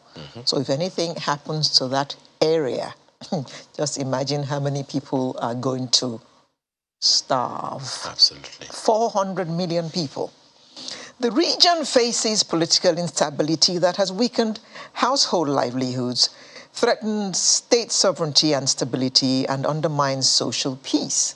And then along came COVID-19. That slowed down food production systems due to the closure of markets and borders, as well as farmlands. All these factors put the resilience of food systems at risk. We'll take a look at how to stem hunger in this region. And to discuss this with us this morning, it's my pleasure to welcome Benoit Thierry, who's Director, West Africa International Fund for Agriculture. Good morning. Good morning, good morning. And he joins us via Zoom from Dubai. Now, let me begin by asking you, what is the International Fund for Agriculture? Sure. First, thank you very much for inviting me. And indeed, I am currently in Dubai Expo, where we have the Agriculture Week. But I'm usually based in Dakar, Senegal. And IFAD stands for International Fund for Agriculture Development. It's a UN institution based in Rome, and it was created in 1977. You know that in Rome, United Nations has this hub for agriculture with FAO, WFP, World Food Programme, and IFAD. And we are investing in promoting smallholder agriculture to make the small farmers richer, if you want. So this is done through loans. We give loans to governments, and the governments use these loans in projects which can help people to improve their agriculture system, produce more food, and sell better as well. And we work now in like 100 countries. So at this very moment, I can tell you we have 250 projects going on worldwide. Okay, you are at the Dubai Agric Week at the moment. What kind of things are you showcasing? Well, we were very impressed to see that this Universal Expo was dedicating a full week to agriculture. That's very good, because this expo generally deals with many other aspects, is for each country to showcase what they are doing on technology, on tourism, on all these topics. So the point of having a week on agriculture has helped to give more visibility to the agriculture problems worldwide. How can you make agriculture more sustainable? How can you feed all the hungry people on the planet? And how can you reach the Sustainable Development Goal? I was amazed to see everywhere in Dubai Expo, you have a United Nations 17 Sustainable Development Goals. So each of them was having a pavilion exposition, which was very interesting. And you know that the first one is to stop poverty, and the second one is to stop hunger. So these are two very important SDGs that IFAD is committed to work upon. Along the Sahel region, what kind of work is the IFAD doing? It's IFAD, right? IFAD? Exactly. Very good. Very good. Okay. It's IFAD. You know, because we're doing these loans, they are highly concessional loans. Okay. Loans. So we give that, it has to go through government and through specific agreements with governments. So these are very institutional programs which are reviewed by national parliament, which are reviewed by local authorities, and which goes down to the communities. So what are we doing? As of today, you have 27 projects going on in the Sahel region for an amount of about $2 billion. Now, these projects will expand in the future because in the next 10 years, IFAD will triple its activities worldwide. And actually, it will go even further in Africa because Africa will receive 60% of our support. So we aim to increase a lot program and activity in this part of Africa which are in need of this type of support. Now, the programs we are supporting are on agriculture. So if you take the value chain, which is when you produce something up to the transformation, up to the marketing, we support the many value chain that small farmers can do. And like you can see on pictures behind me, on livestock for dairy production, on fish, or on, cereals production, etc. So first, we want to fix the problem of self-subsistence, that every family has enough food to eat. Then second is to make enough production so they can sell this production and sell it to the market, so make some money, send children to school, make better house, etc., etc. And the increase of income can be very important. You would be amazed when you see people going for vegetable production or poultry production, especially the young people are doing a lot of money with that, which I think is a very promising, also very interesting for the future. Mr. Thierry, can you just break it down for us? You've just said that you give loans to farmers. And we know that majorly in West Africa, farmers are, small farmers. I mean, pardon the expression, but I can't think of any better way of putting it, but I'm sure you understand what I mean. There are no large... Smallholder farmers. Smallholder farmers. Thank you for the expression. So how do you give loans to smallholder farmers, and how do you ensure that those loans are repaid? Well, technically, and about this very specific aspect on loans, we should say that the new technologies of mobile phones, local banking has helped a lot, Now it's amazing because you can exchange money electronically.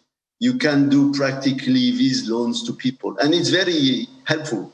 If you want to sell a cow to the market, in the old days, you have all these tickets in your pocket and you are not safe on the way back home.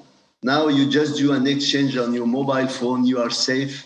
It's in the cloud, it's electronic, and you can get money when you are back home. So this is working very well for the loan aspect. Then there are other type of support, like we ask farmer organizations to support their members. You have very large farmer organizations in all Africa, and especially West Africa, especially within ECOWAS region. Like biggest one is ROPA, covering all farmers, and another one is APES, for all livestock and pastoralists. So these community organizations are super useful to reach the village and work with them. So that helps IFAD and governments to go down to the level of a family. One of the big problems, I would say, in Africa is that ministries often do not have enough staff to cover all farmers in the country and to help them. Agriculture requires a lot of support, daily support, training. And when I compare other countries, like I was in Asia, same size, like if you take Cambodia and Burkina, you may have 20,000 staff in Cambodia for agriculture, but in Burkina you will find 2,000. So we think that government also should manage to increase the support to the farmers in the future. Well, Mr. Thierry, maybe we need to even understand how serious a problem we have on our hands. The Sahel covers some 6,000 kilometers between East and West Africa, housing some 400 million people. And this region faces political instability that has frustrated household livelihoods, threatens sovereignty of states and stability, undermines social peace and all of that. Essentially frustrating the buying power of the people. How serious a problem do we have on our hands in terms of the hunger crisis, if I can use the term, in the Sahel, affecting or how many people have been affected of the population? You are very right, because we see an accumulation of a crisis in Sahel. It's really becoming a hotspot on the globe. Hotspot in the sense that you have these conflict issues, definitely. You have also the climate change issue, which affects a lot the population. We all know that each drought brings millions of people more to the south, and this is also difficult to find the right system in cultivating into that type of crisis. And then you have the economic crisis as well. So when you put all that together, you have to find the right solution. This is what we are all trying to do as organization. And I am pleased to tell you that we recently established an umbrella program for Sahel, a joint program with governments, IFAD, FAO, the Food and Agriculture Organization, and WFP, the World Food Program. So all together we can be stronger to work, and we have each our specific and comparative advantage. Like IFAD is bringing the finance, FAO is the thinking, bringing the strategies, the ideas, and WFP is very much specialized in delivering in fragile and conflict areas. You know, all these areas where governments have difficulties to go nowadays, in Mali, in Niger or Burkina, and then they can help to feed the population there. The problem of feeding population this year will be very important, because last year harvesting was not so good, and now you're reaching this time of a year where you will not have new production before the next 4 or 5 months' time, and your reserve may be diminished and be depleted. So the coming months will be the very difficult time of a crisis for food, and it will require a lot of support for more than 40 million people. This is the estimation for this year in Sahel. Well, still on that same subject, Mr. Thierry, you talked about the collaboration with a partnership of various governments in each of these countries that you've talked about, all at about 12 of them, as you know, we know in the East and West African countries that make up the Sahel. So in the same space, we talk about political instability in some of these countries. Now, international agencies, international organizations such as IFAD, FAO cannot just go into these countries without partnership with the governments in these countries. So with political instability, or rather political instability poses a threat to the effectiveness, the efficiency of the activities of your organization and several others. How are you taking this on? That's definitely a very good question, because some donors, some financial partners, they say, oh, if there is a coup in a country, then we just withdraw because this country does not respect basic rules, etc. But when you withdraw from a country in crisis, it's like punishing the population twice. You see what I mean? The population is already suffering of poverty, of drought, of political instability. And on top of that, you cancel the existing project. So I call it in French, we say la double peine, meaning you condemn the people twice, yeah. So for IFAD, what we consider when we have de facto governments is that to see if they respect the rules of a project. The rules of a project is, are you using the funds properly? Is it really going to farmers? Are you keeping care of all the equipments of a project, etc.? And if these things are happening and the funds are properly used, then IFAD stays in the country. And I've done many places worldwide where I can tell you that once the political problems are solved, many countries are very recognizant to IFAD that we stayed during crisis trying to help. So I think it's important to note. Now, IFAD being quite heavy as an organization, you know, to do agriculture, you need long term, you need 5, 10 years.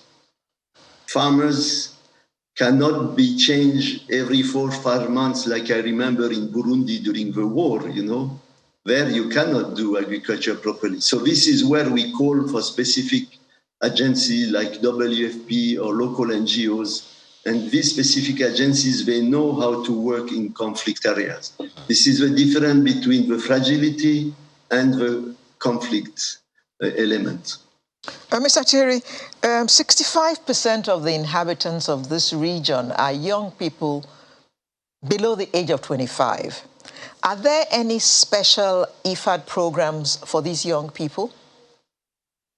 Definitely. We do that a lot for the last 10 years, because it's right when you see the demography of Africa, it's very unique in the world nowadays. We can say that 50 years ago, it was Asia which was growing tremendously in terms of population. Now it's Africa growing. As you know, already Africa doubled population the last 30 years to reach 1 billion people. And we reach an additional 1 billion to be at 2 billion people by 2050. So this is already the continent where you have the most young people in the world. And for this reason, we focus many programs on them. That's for sure. Especially that we think that all young people in Africa should be entitled to a decent job and a decent income. So for our sector in agriculture, all the activities we are proposing to young people is indeed to set up small agriculture enterprise, and we even call them agripreneurs. You know, so these agripreneurs, it's to get them doing an agriculture where they can feed themselves, but they can employ people and they can enrich themselves as well. And for this, they use many technological elements which make the agriculture more modern than their parents. And I think it's very useful. Why? Because it gives them an income which is generally higher than what they can get in cities or by migrating. I was mentioning earlier young people doing poultry. We have example in Burkina Faso or in Senegal. And it's amazing to see our young person of 15, 16 years old can start with 200, 300 chickens. But when they marry around 25, then they get to 2,000 chicken. And when they get children, they can move up to 5,000 chicken, getting more income, you know. And the income they get is really to very high standards. In France CFA, you can easily reach 200, 300 thousand francs CFA per month, which is in US dollar, $400 to $600 per month. Well, you've spoken to quite a number of very, very serious things. You know, the food that is produced through these projects that you have talked about need to be patronized. I will assume that it's for the consumption of the locals or maybe for trading as well. But it's also an established fact in a number of ways that much of the people in some of these countries that you talk about sometimes prioritize imported food as opposed to the ones that they produce themselves. Has that been your experience, and how has that been received and handled? Yeah, it's a real problem actually for Africa generally. On one hand, it was good because you may have noticed the good change of the past 40 years is you don't have any more big areas where people are really starving, like we used to see in the years 70s. I would say nowadays, governments know when they are hard time, but they need to import or get support to import food and give it to families. That was done heavily during the COVID, at the beginning of the COVID crisis, when all markets were closed, as you were mentioning, then there were a lot of help going that way. Now, this is only for crisis time. For the long term, there we make a call to government because indeed there is a choice. As of now, I think Africa is importing $30 to $40 billion every year of food. But you agree with me, we have so much land, people in Africa, there is possibility to produce locally. Sure. So the call is for governments to make long-term plans for agriculture. If you stay only on a 2-3 years plan, you don't go far, you know. You have to think on a generation level. So what will be the needs in 25 years' time? What will be the needs in 30 years' time? And if you can have agriculture plans up to 2050, it will be very easy to see what will be the needs for investment, for irrigation, for boreholes, for fertilizer, seed production, private sector, markets, etc. And this is what we push a lot. And I think ECOWAS is supporting a lot this effort because they develop what they call ECOWAP, which is the agriculture plans. But we try to make them longer term with a medium-term expenditure framework, which will help them to attract investors. These investors being national budget, supporting agencies, and also the private sector. Like we recently built big markets at the border between Nigeria and Niger. And you would go there, you would be impressed. The number of trucks going every day between the two countries, despite the problem, it's making a lot of money in this type of places. But this has to be planned. These are big infrastructure which should be planned 5-10 years in advance. That's what we are calling for long-term plans. Another challenge in that space, still talking about the plans and the patronage and all, would be the logistics of moving some of these products from place to place, from the farmlands to the places where they will be purchased, to consumption and all of that. Are there thinking, is there any thinking along these lines? Yeah, of course, this relates to the infrastructure of mostly the roads. What we are all lucky now is that already on communication, it has improved a lot thanks to the phone, the internet access, mobile access. So helping the communication has already solved part of the problem. Now, the terms of roads, they are also slowly increasing, and we have also many people working on that. As you know, governments are investing a lot in having road network in their countries. We have also many international donors working on that. You certainly know the African Development Bank, who put a lot of money on the road. So this is necessary. And finally, we have this little program with SEALs based in Ouagadougou, and they work with a federation based in Lagos, by the way.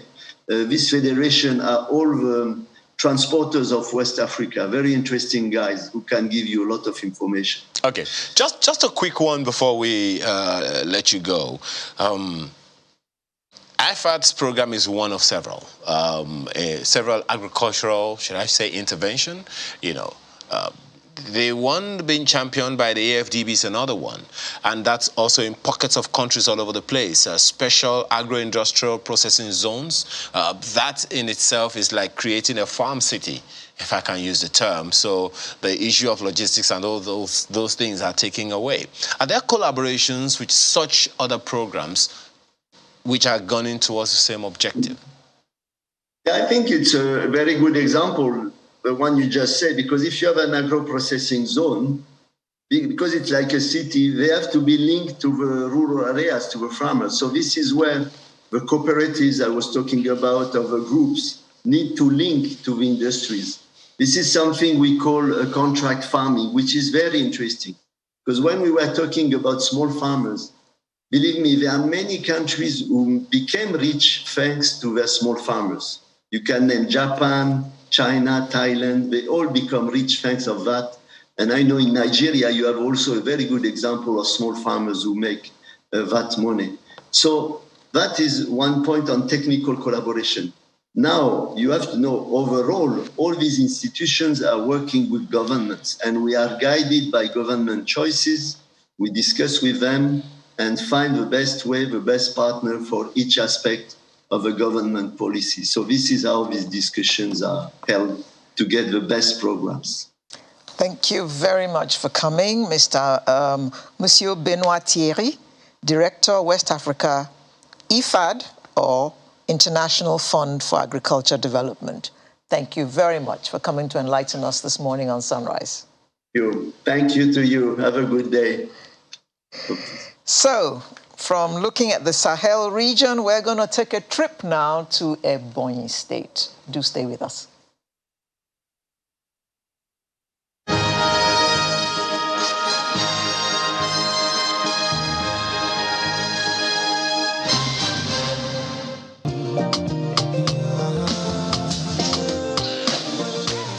Well, that's the next conversation we're having this morning. And to have that, we have Oji Uchenna Oji, who is Commissioner for Information and State Orientation in Ebonyi State. Thank you for joining us this morning. Thank you very much. A lot has been happening in Ebonyi. Is that correct? Very correct. What's happening? Or rather, maybe, well, since you've been here quite a number of times, so what's new? Yeah, I can say that it's been a very wonderful moment of continued harvest of democracy dividends in Ebonyi State, from human capital to infrastructure, from good governance in all ramifications to effective and robust leadership that will continue to put Ebonyi on top among the committee of states in the nation. But let me talk about the recent, performance index that we have garnered since 2001 to date. The Budget Office made an assessment looking at the federal allocation that every state is receiving. We call it State of State Performance Index, cutting across the 36 states of the Federation. So this organization looked at the federal allocation, transparency, accountability, of course, in issue of our physical performance. And of course, in doing that, they looked at other variables and other organizations like Bureau of Statistics, and of course, Debt Management Office, foreign and local debt, as concerns other states. Ebonyi State came first in 3 cases. In the issue of prudent allocation of scarce resources, which is what economically politics means. Ebonyi State came first among the states of the Federation. Ebonyi State, that was created in 1996, was still having the lowest federal allocation, one of the 3 states. Now, again, in the area of transparency, accountability, and the area of prudent deployment of scarce resources, Ebonyi came first. Then in the area of investment in capital projects, looking at recurrent expenditure and capital expenditure, Ebonyi State came first. Now, in overall rating, in all ramifications of physical performance, Ebonyi State came second among the 36 states of the Federation. Now, looking at the viability based on economic facilities on ground by the current governments in all jurisdictions, Ebonyi State government came fourth. Number 4, in the whole Federation, looking at self-reliance in terms of empowerment, job creation, Ebonyi State came first. That's number 4. And now, when you go to the area of health, World Bank in 2018, even though it's no longer a recent analysis, made what they call a state of state index, health index. And Ebonyi State is said to be above average in terms of health development in Ebonyi State. In the area of education, of course, you know that before the governor came on board, we are quite educationally less privileged. That is our tag. That was our status. But when the governor came on board, just 2 years after he came on board, we are lifted. Today, we are no longer among the educationally less privileged states. We are among the first best 10 states in WAEC, one of the best states in the area of NUC assessment on education. For instance, in 2017, the NUC made an assessment. Mr. Oji, is this all proven? It's proven. Where can we get information that verifies all this? I'm referring to the organizations responsible, the dates. The Budget Office of 2021, if you go to Abuja, No, I'm talking about the education one. On education, yes. If you go to NUC Index of 2017, made an assessment about the local government in the whole Federation that has the highest number of undergraduates. Do you know the local government that came first? Ebonyi State. Out of 774 You said local government. Local Ebonyi government. State is not a local government. Local government in Ebonyi, so that is equal local government. Equal? To the credit of Ebonyi State, that's why I said Ebonyi State came first. Now, in the area of the best medical student who schooled in one of the schools in Nigeria, particularly in Ebonyi State, somebody from Ebonyi State who schooled in Ebonyi came first in JAMB. So these are indicators showing that we are doing quite a lot. But then let's go to what actually that government has done to warrant all of this. I can tell you that before 2015, we have got nothing like roads. We were the lowest, most rejected, most neglected. But today, after Lagos and Abuja, we are the best. You may say, which organization has said this? But you need to come to Ebonyi State. Even if you say so yourself. Oh, my God. So all you need to do is to come to Ebonyi State, then you appreciate all of this. Again, Mr. Haji, let's look at the IGR of Ebonyi State. We've got figures that show that the IGR went up by 82.3% in 2 years. How was that achieved? It was achieved by the shared dint of hard work, by prudency, by zero tolerance for waste and for corruption. Our governor is a man of ingenuity. So when he came on board, he saw we had a lot of leakages. We had areas where we were not harnessing our IGR. So the governor had to block all the leakages. Of course, try to automate some of our revenue generation points. And that actually started to really gather momentum in our revenue generation propensity. And so as I speak with you, like you did say, we went from 0 in terms of index to 80% as it were. So it doubled more than 2 times what we were collecting before the governor came on board. And I can tell you also that it is also born out of the sheer need to deliver the dividends of democracy to the people. The governor is a very selfless leader. We believe that if you must work with him, you must prepare to make sacrifice. You must prepare to work the way he's working, to give the people of the state the best. And so everybody who is coming, if you are a contractor, if you are involved in the revenue collection process, you must prepare to tighten your belt, not to earn what doesn't belong to you. So that is actually the secret behind that. And the legislations also were made to ensure that all of these things are harmonized. There is no issue of a double taxation regime in Ebonyi State. So it is easy. It is convenient. Of course, collection process is through e-process. And of course, you know that we also enjoy e-governance in Ebonyi State. And so these are the contributory factors. Again, the fact that Ebonyi State aggressively was developed, under 6 years of the governance of our dear governor, made it possible for transporters. If you are going to Cross River, if you are going to Benue State, if you are going to Abia State, even if you are coming from Enugu, you would like to pass through Ebonyi, because you can be sure that any part you are going, from Ebonyi, you can be sure you first of all enjoy a wonderful road. Or if you are coming through Ebonyi or to Ebonyi, you can be sure that the moment you enter into Ebonyi State, you'll be greeted with dualized road in all the federal roads. And again, flyovers will welcome you from every point of the boundary, whether Abia, Enugu, Cross River, Benue, and all of that. And so this has made transporters to enjoy flying through Ebonyi State. Mr. Haji, I recall on one of your visits to us, you had pictures of Ebonyi State and all those beautiful fountains at your junctions and roundabouts. My question to you now is, some literature about Nigeria still states Nigeria as a place where there is hardly potable water. Is there potable water in Ebonyi State? And what has the government been doing about providing potable water for the people? Thank you. You have asked this question the other time, and it's good you're asking it again. Let me say that the government of Ebonyi State has been doing a lot to ensure that social amenities are provided apart from road, light. We can't fix the power, but the governor has fixed the street lights such that it has also increased nightlife and trade.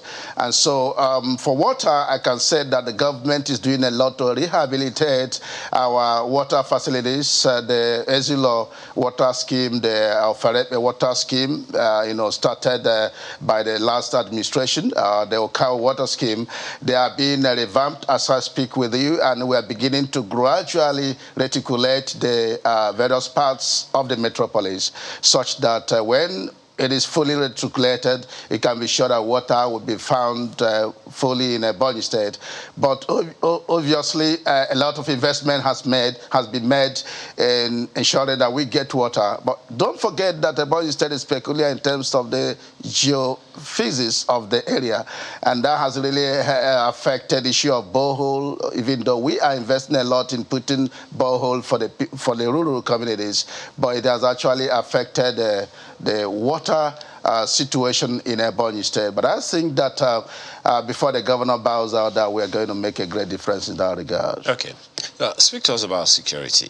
Security is what protects businesses, protects investments. So we just a few days ago, we understand that some consultants to Ebonyi State government talked about, government now being aware of those who are behind the insecurity. Can you confirm that? Yeah, let me say that a very proactive and responsible government, as we have in Ebonyi State, we always try to go beyond managing security situation to go into preventive measures. And in going into preventive measures, you look at intelligence. And that is the very essence of the creation of Ebubagu. Apart from the fact that the people of the Southeast said they needed a common security outfit for the Southeast. But the state government also felt that there is need to really enhance the security measures in the state. And so Ebubagu was constituted under the law of 2021 last year. And part of the mandate of Ebubagu is to gather information, to document information, to analyze data on security issues, to collaborate with conventional security agencies.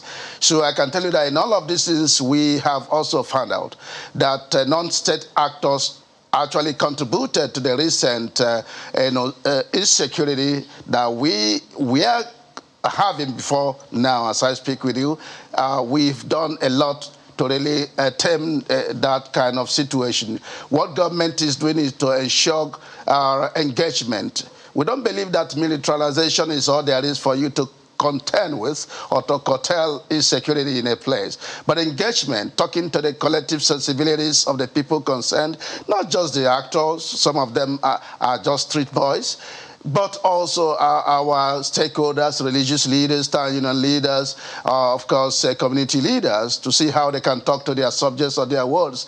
And that has really made an impact. Today, as I speak with you, Ebonyi is a very peaceful state, doesn't have the kind of situation that we hear in other climes. For instance, on Mondays, we go about our business because the actors have understood that the only way to appreciate this governor that has done fantastically well is not to destroy the facilities, whether public or private. It's not also to destroy lives. And that is why we are having the kind of peace that we are having. For those that are really finding embers of hate, embers of insecurity, we are actually tracing them, and we are looking at inflammatory publications that are capable of aggravating situations of violence and maybe communal disturbances. So those people that are really going through social media to give false information, fake news, with a bid to plunging communities into crisis, we are gradually surrounding or rather rounding them off. And of course, through our law on fake information, that is cybercrime law, we are doing a lot to contend with those elements. We call them enemies of government, yes, enemies of the state, those who do want the progress that we have made to endure. And let me mention that a state that has made a record as a state with the biggest shopping mall, as a state with the highest number of flyovers. The whole idea of talking about, my apologies, Mr. Oji, the whole idea of talking about the security is to protect those investments that you've talked about. Now, one of the issue that you may want to speak to concerning security as well is what happened between the border communities of Ebonyi and Benue State about a week ago. The Senate, spoke to that, situation as well that claimed many lives across the divide. What exactly happened in that regard? Yeah, I am sure I've not been fully briefed about the very point you're making. We've had recently a case of, our attack on security officials. We've had a little case of child trafficking, some of which we misunderstood. There was a case of child trafficking that was discovered in Ogun State, and it was traced to Ebonyi State. But media did misunderstand it by saying that it occurred in Ebonyi, but it actually occurred in Benue. But the subjects, the victims are from Ebonyi, and of course the suspect is also from Ebonyi State. The case of Benue, Ebonyi State happened in the past, and I can tell you that one of them was a case of Ebonians living in the borders of Benue State, by virtue of the geographical definition of that area, is said to be an axis of Benue State. So they had a clash, and that is the zone of Senator David Mark, and they had a clash, and some attackers went and attacked those Ebonians living in Benue State, and as I speak with you, the situation is under control. But if there is any recent one, as in a fresh one, I am not aware of that. Well, this is something that happened last week. I don't know if it's the same. The Senate spoke to it last week between the Eza and Effium people of Benue and Ebonyi states. Yeah, I think you are getting it wrong, very, very wrong. Eza, Effium and Effium are all in Ebonyi State, or Huku local government area in Ebonyi State. They have had an age-long, close to 100 years of land dispute, but unfortunately, because of activities of some politicians within the place, the matter got aggravated, and it led to the destruction of lives and properties. And up to now, the situation has been a bit checkered. But I can say that the governor has been actually on top of the matter, getting to the root of the matter. Those responsible for that crisis have been cracked down, and some of them are with the police, and some have been prosecuted. Some are in the police net as I speak with you. The only situation there is that they are not from the same kind of clan, and so they are having issue of ownership, on dispute on ownership of that land. But it's something that you need to take some measures that will not rather aggravate the situation. The measures will be to appeal to their conscience, to lay down their arms, no matter what has been done, the oil that has been spilled. And so that is just the situation. So it's not a Benue-Ebonyi issue, it's just within Ebonyi State. Okay, go ahead. Okay. The COVID-19 exposed the underbelly of the health sector in Nigeria. And at that time that we were all locked in our various countries and nobody could travel, even the rich and mighty could not leave the country for medical attention.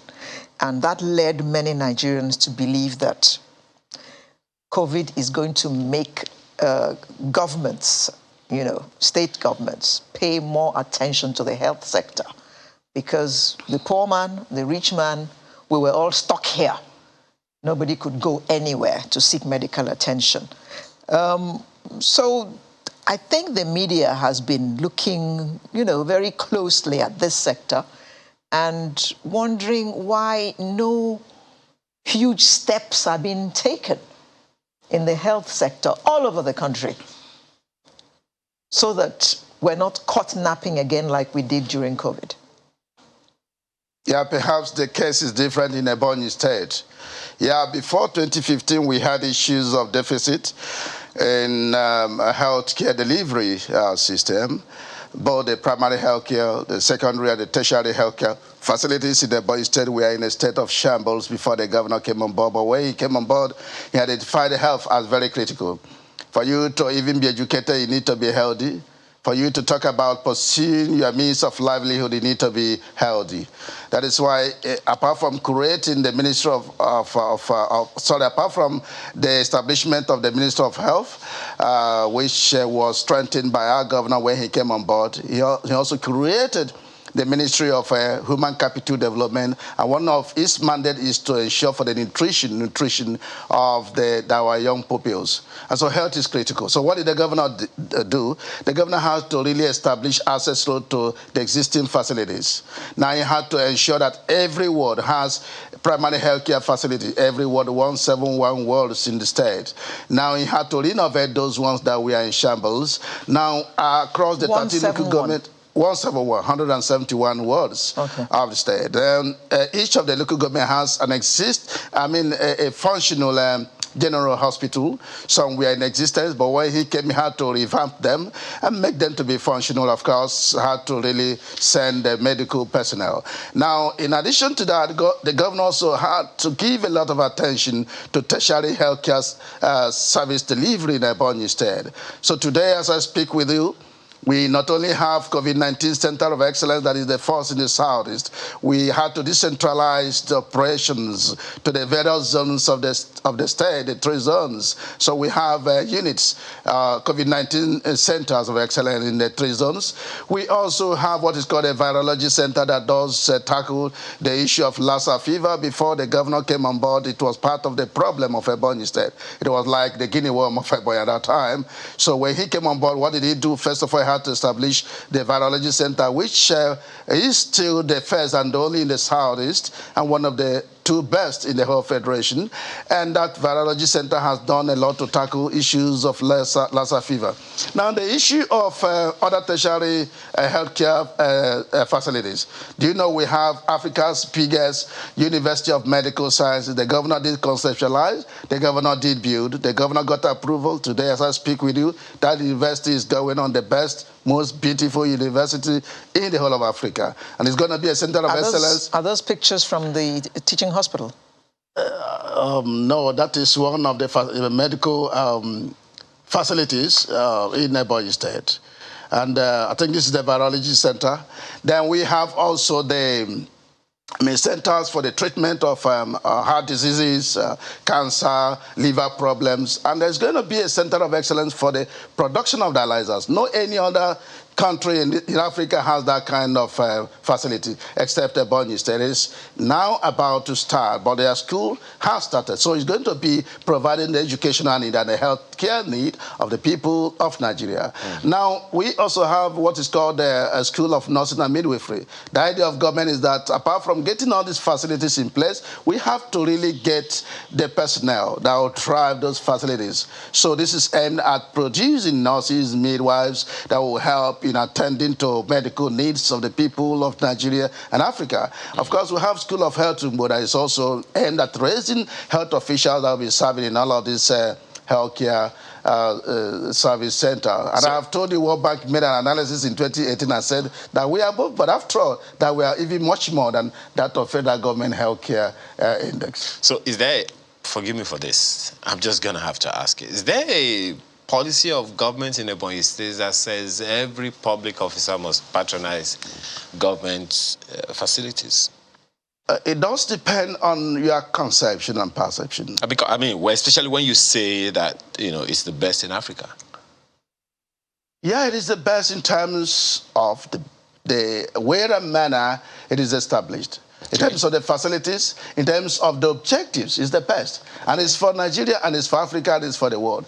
And the government is trying to work with the private sector to drive the management of those facilities, especially the University of Medical Sciences. Government has so operationally, would you say the same? Are we approaching, struggling to get to the best as well operationally?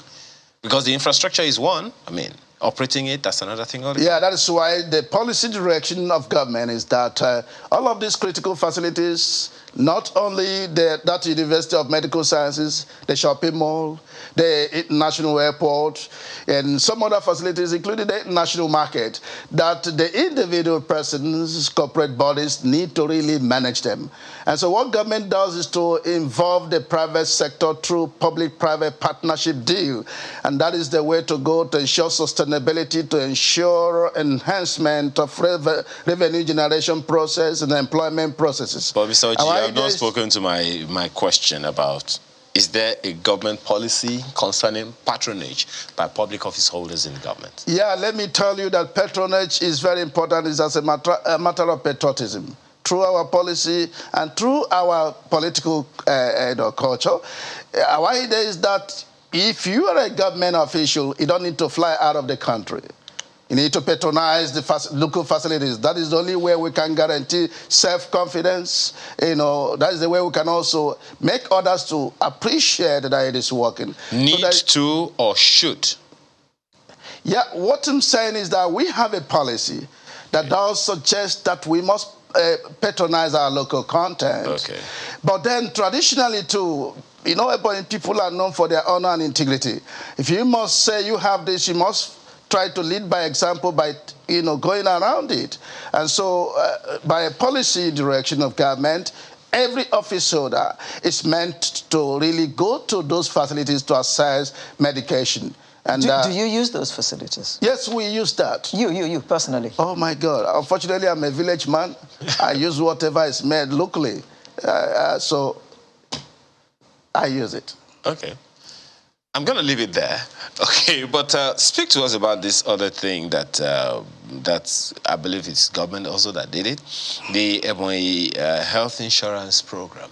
Because I ask this one because all of the human capital development, economic development, and all these figures that you have been talking about would be nothing if we don't have a strong enough human capital, healthy human capital in the state to take on these things. And I understand that last year there was 100 million naira counterpart funding for the health insurance scheme in Ebonyi State. Yeah, how is that going? Yeah, even though I don't have much details about the operations, I know in the first place the governor had to cause the establishment of that healthcare insurance scheme. And we are trying to start with the civil servants. Of course, there are very fundamental contributions they have to make. So I think the government caused the leadership of the labor union to engage with all the beneficiaries, though that will be beneficiaries of that scheme, to ensure that they appreciate the need to be part of that scheme. And so thereafter, all the civil servants will be made to be beneficiaries of that scheme, and that same thing is going to be applicable with the rural communities through the local government chairmen, through what we call the coordinators of development centers. So they are going to make their counterpart contributions to ensure that health insurance is given to all persons, especially the civil servants, and of course the poor men and women in the rural communities. Of course, for public servants, it's as a matter of policy that they should also patronize the scheme. Well, lastly, how ready is Ebonyi State for business? I ask that, please not just the figures now, but operationally on the grounds in Ebonyi State. What's the ease of doing business scheme in the state? How easy is it to do business in Ebonyi State? Yeah, we are looking holistically and comprehensively at all those factors that will make for ease of doing business. Infrastructure is very important, and legislations are also very important, and automation of revenue generation processes very important, and also giving tax holidays and all of that. But importantly, security is also very critical, and we have had a lot of advantages in all of these areas that I have mentioned. fund. That is why, as I speak with you, a lot of investors are indicating interest to come to Ebonyi State. On the 1st of March, I'm not advertising for them, the computer village in Lagos will be coming to Ebonyi State to flag off to lay foundation for a computer village in Ebonyi State. We have Ibeto Cement. In which city? In the capital city, within the metropolis. And we have Ibeto Cement Industry. We have pharmaceutical company that has indicated interest to invest $5 million US. We have a lot of companies that are springing up in Ebonyi State. The idea is that given the facilities put in place by the governor, making Ebonyi State to be the most beautiful, the most secured state after Lagos and Abuja. So investors, whether home and abroad, can be sure that because of our airport, the international airport, which is factored up after Abuja and Lagos, they can fly to Ebonyi State and they wouldn't have any issue about insecurity. Absolutely. To be on a minimal basis. Oji Uchenna Oji, it's always a pleasure to talk to you whenever you come on this program. He's Commissioner for Information and State Orientation. Thank you again for your time. Thank you very much. Okay. So it's the, what do you call it now? The home stretch. The home stretch. After now. Stay with us.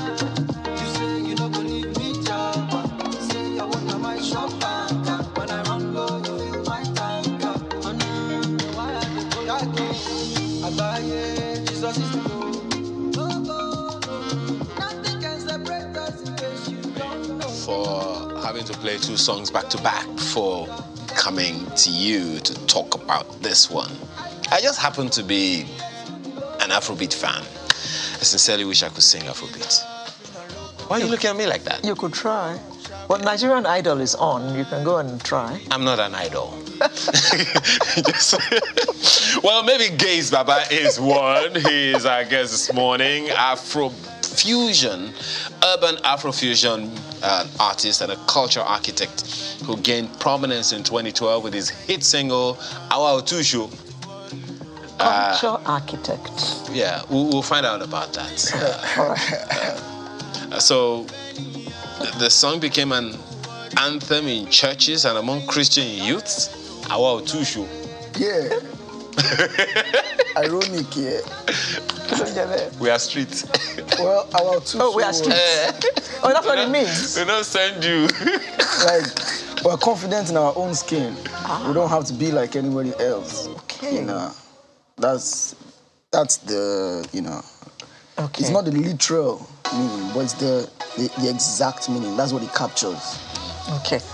Now, you're a culture architect. Yes, I am. Now, who's that? What's that? Someone who shapes culture. Someone who shapes culture. So How everything, do you shape culture?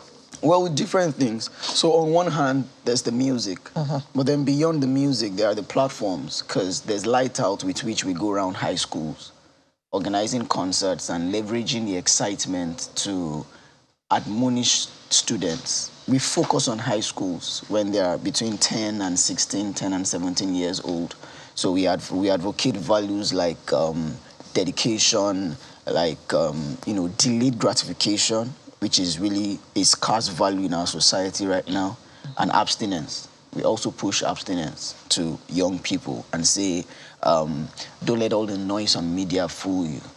You can still choose to stand out and be different. You will have to forgive me for asking. How old are you? Or are you shy to say it? No, shy. No, your age is your age, man. There's no point hiding that. I'm actually 35. Okay. Well, all right. Oh, tush. Okay. All right. But my question, one of my major questions to you would be, why Afrobeat music? I ask that because generally, I mean, maybe until about 5-10 years ago, Afrobeat seemed to have kind of gone under, tapered down, sort of, but then a resurgence now. And yours is even a little deeper than most Afrofusion, more Afrobeat than most other Afrofusion things. So why Afrobeat for you? Well, Afrofusion, because it's a fusion of the African sound and other sounds. Yes, I know. Yeah. Afrobeat the reason is a genre. But the reason I ask Afrobeat particularly is because of the pattern of the music, not in the deep, rich Afrobeat thing. For instance, yours is not very rich in horns and all of that. So that understanding is there. So, but why I ask why Afrobeat particularly? Well, because I feel it's the most. Well, maybe not the most, but it's one of the most truly African genres, you know. And I'm big on Africa. Everything about you is Afrocentric. Yes, yes. I could see from your dressing for your video, I could see a huge map on your chest. Was it a map? It was a map. It was the African map, like on my chest right there. So I'm big on Africa. I'm big on people of African descent. You know, it might not have had to be Afrobeat. It couldn't have been anything else. It had to be. It had to be. Would I be right, therefore, to say that you are an ardent follower of Fela? An ardent admirer and respecter of Fela. Okay. What is it about him? Well, there are different aspects of Fela as a person and as an artist, as a messenger. You know, different aspects of him. So some I take and I'm inspired by that. Some others, maybe not quite. Okay. The ones that are positive that you find useful, which are these? Fearlessness. You know, the courage to say what's on your mind and what you believe it is your message and that you have to pass across. You know, Fela was more of a messenger than just a musician. The music was a vehicle for him, in my understanding. You know, I never saw him live, but I've read up on him. I've read Benson Idonije's book on him. I've studied to a decent extent. I spent a couple of months with K.G. Hamilton, who played with Fela for about 12 to 14 years. Played different instruments, was in his band. So I wanted to get like first-hand feel. What was it like, you know, working with this man? You get what I mean? So yeah. Just before I talk about your album, you have this Lighthouse Collective, an ensemble of Christian creatives. Yes. Speak to me about that. And how does that help shape culture? Yes. So you know, I'm big on faith. And my music reflects my faith, which is Christianity. And within Christian music, over the last maybe 10, 12 years, it's been predominantly congregational worship, you know, temple music, vertical music. You're singing to God, you're singing about God. So there's not a lot of culture shaping. There's not a lot of citywide interfering. There's not a lot of engaging of the people, you know. So we who we believe have been sent to do that, have kind of like set up like a community. It's not an organization. That's why it's a collective of, you know, Christian creatives. So our sounds are different. We're not, you know, worship, praise. It's more alternative sounds. What the body isn't so used to right now. So we are the ones who go on the outreaches. We're the ones who organize Aramanda, which is an urban festival. We've done 2. We're having another one at Easter. So all these unconventional means to get the message that we have out there. So that's what the Lighthouse Collective is about. And what's the message? You talked about vertical communication. So the mainstream of Christian music right now is congregational, is temple, is music that aids worship. All right? Our music is more topical. We want to capture thoughts and ideas and ideals, such as that express, you know, faith, love. You even want to think about things as common to man, as say even sex, but from the standpoint of scriptures, because people go through these things. But then you want to see what's God's viewpoint on this. Okay. You know. So would you consider yourself a gospel artist? Based on what people understand as gospel artists, yes. And but if we delve into the breaking down of these things, then we don't have time for that. What would have made an economics graduate go into music? I believe it's my life mission to be now. I thought it was to be a musician. Now I understand it's to be a cultural architect. And music is the vehicle, is the means, is the channel for achieving that. Okay. So music for me is a tool. And that's it's not tool, an end in itself. Yeah. So that tool is also in your album? Oh, yeah. A decade after captures my journey over 10, 12 years. You know, we started working on it beginning of 2020, myself and ID Kabasa. You know, so we started working on this album then. We finished. How are you able to track him? Favor. Because ID Kabasa is not easy to get. Nah, it's not. It's not, but, you know. And then I paid my dues also, stayed with him for quite a bit. So when it was time to work on the album, he was even more passionate about it than I was. So talk about this. My message. Talk about the album. What's in it? It's 13 What's tracks. To be expected? There is a 13-track album. It's an album that captures, you know, things that have to do with culture from the standpoint of faith. So there's a song on fidelity as a married person. There's a song on seeking help from God to be responsible and to meet your to deliver on your responsibilities as a husband and as a father, because I'm one. You know, there's a song on aspiration, knowing that I've been on this journey for a bit, but I know that surely I will definitely arrive at that destination that God has in mind. You know, for me, there's a song about society.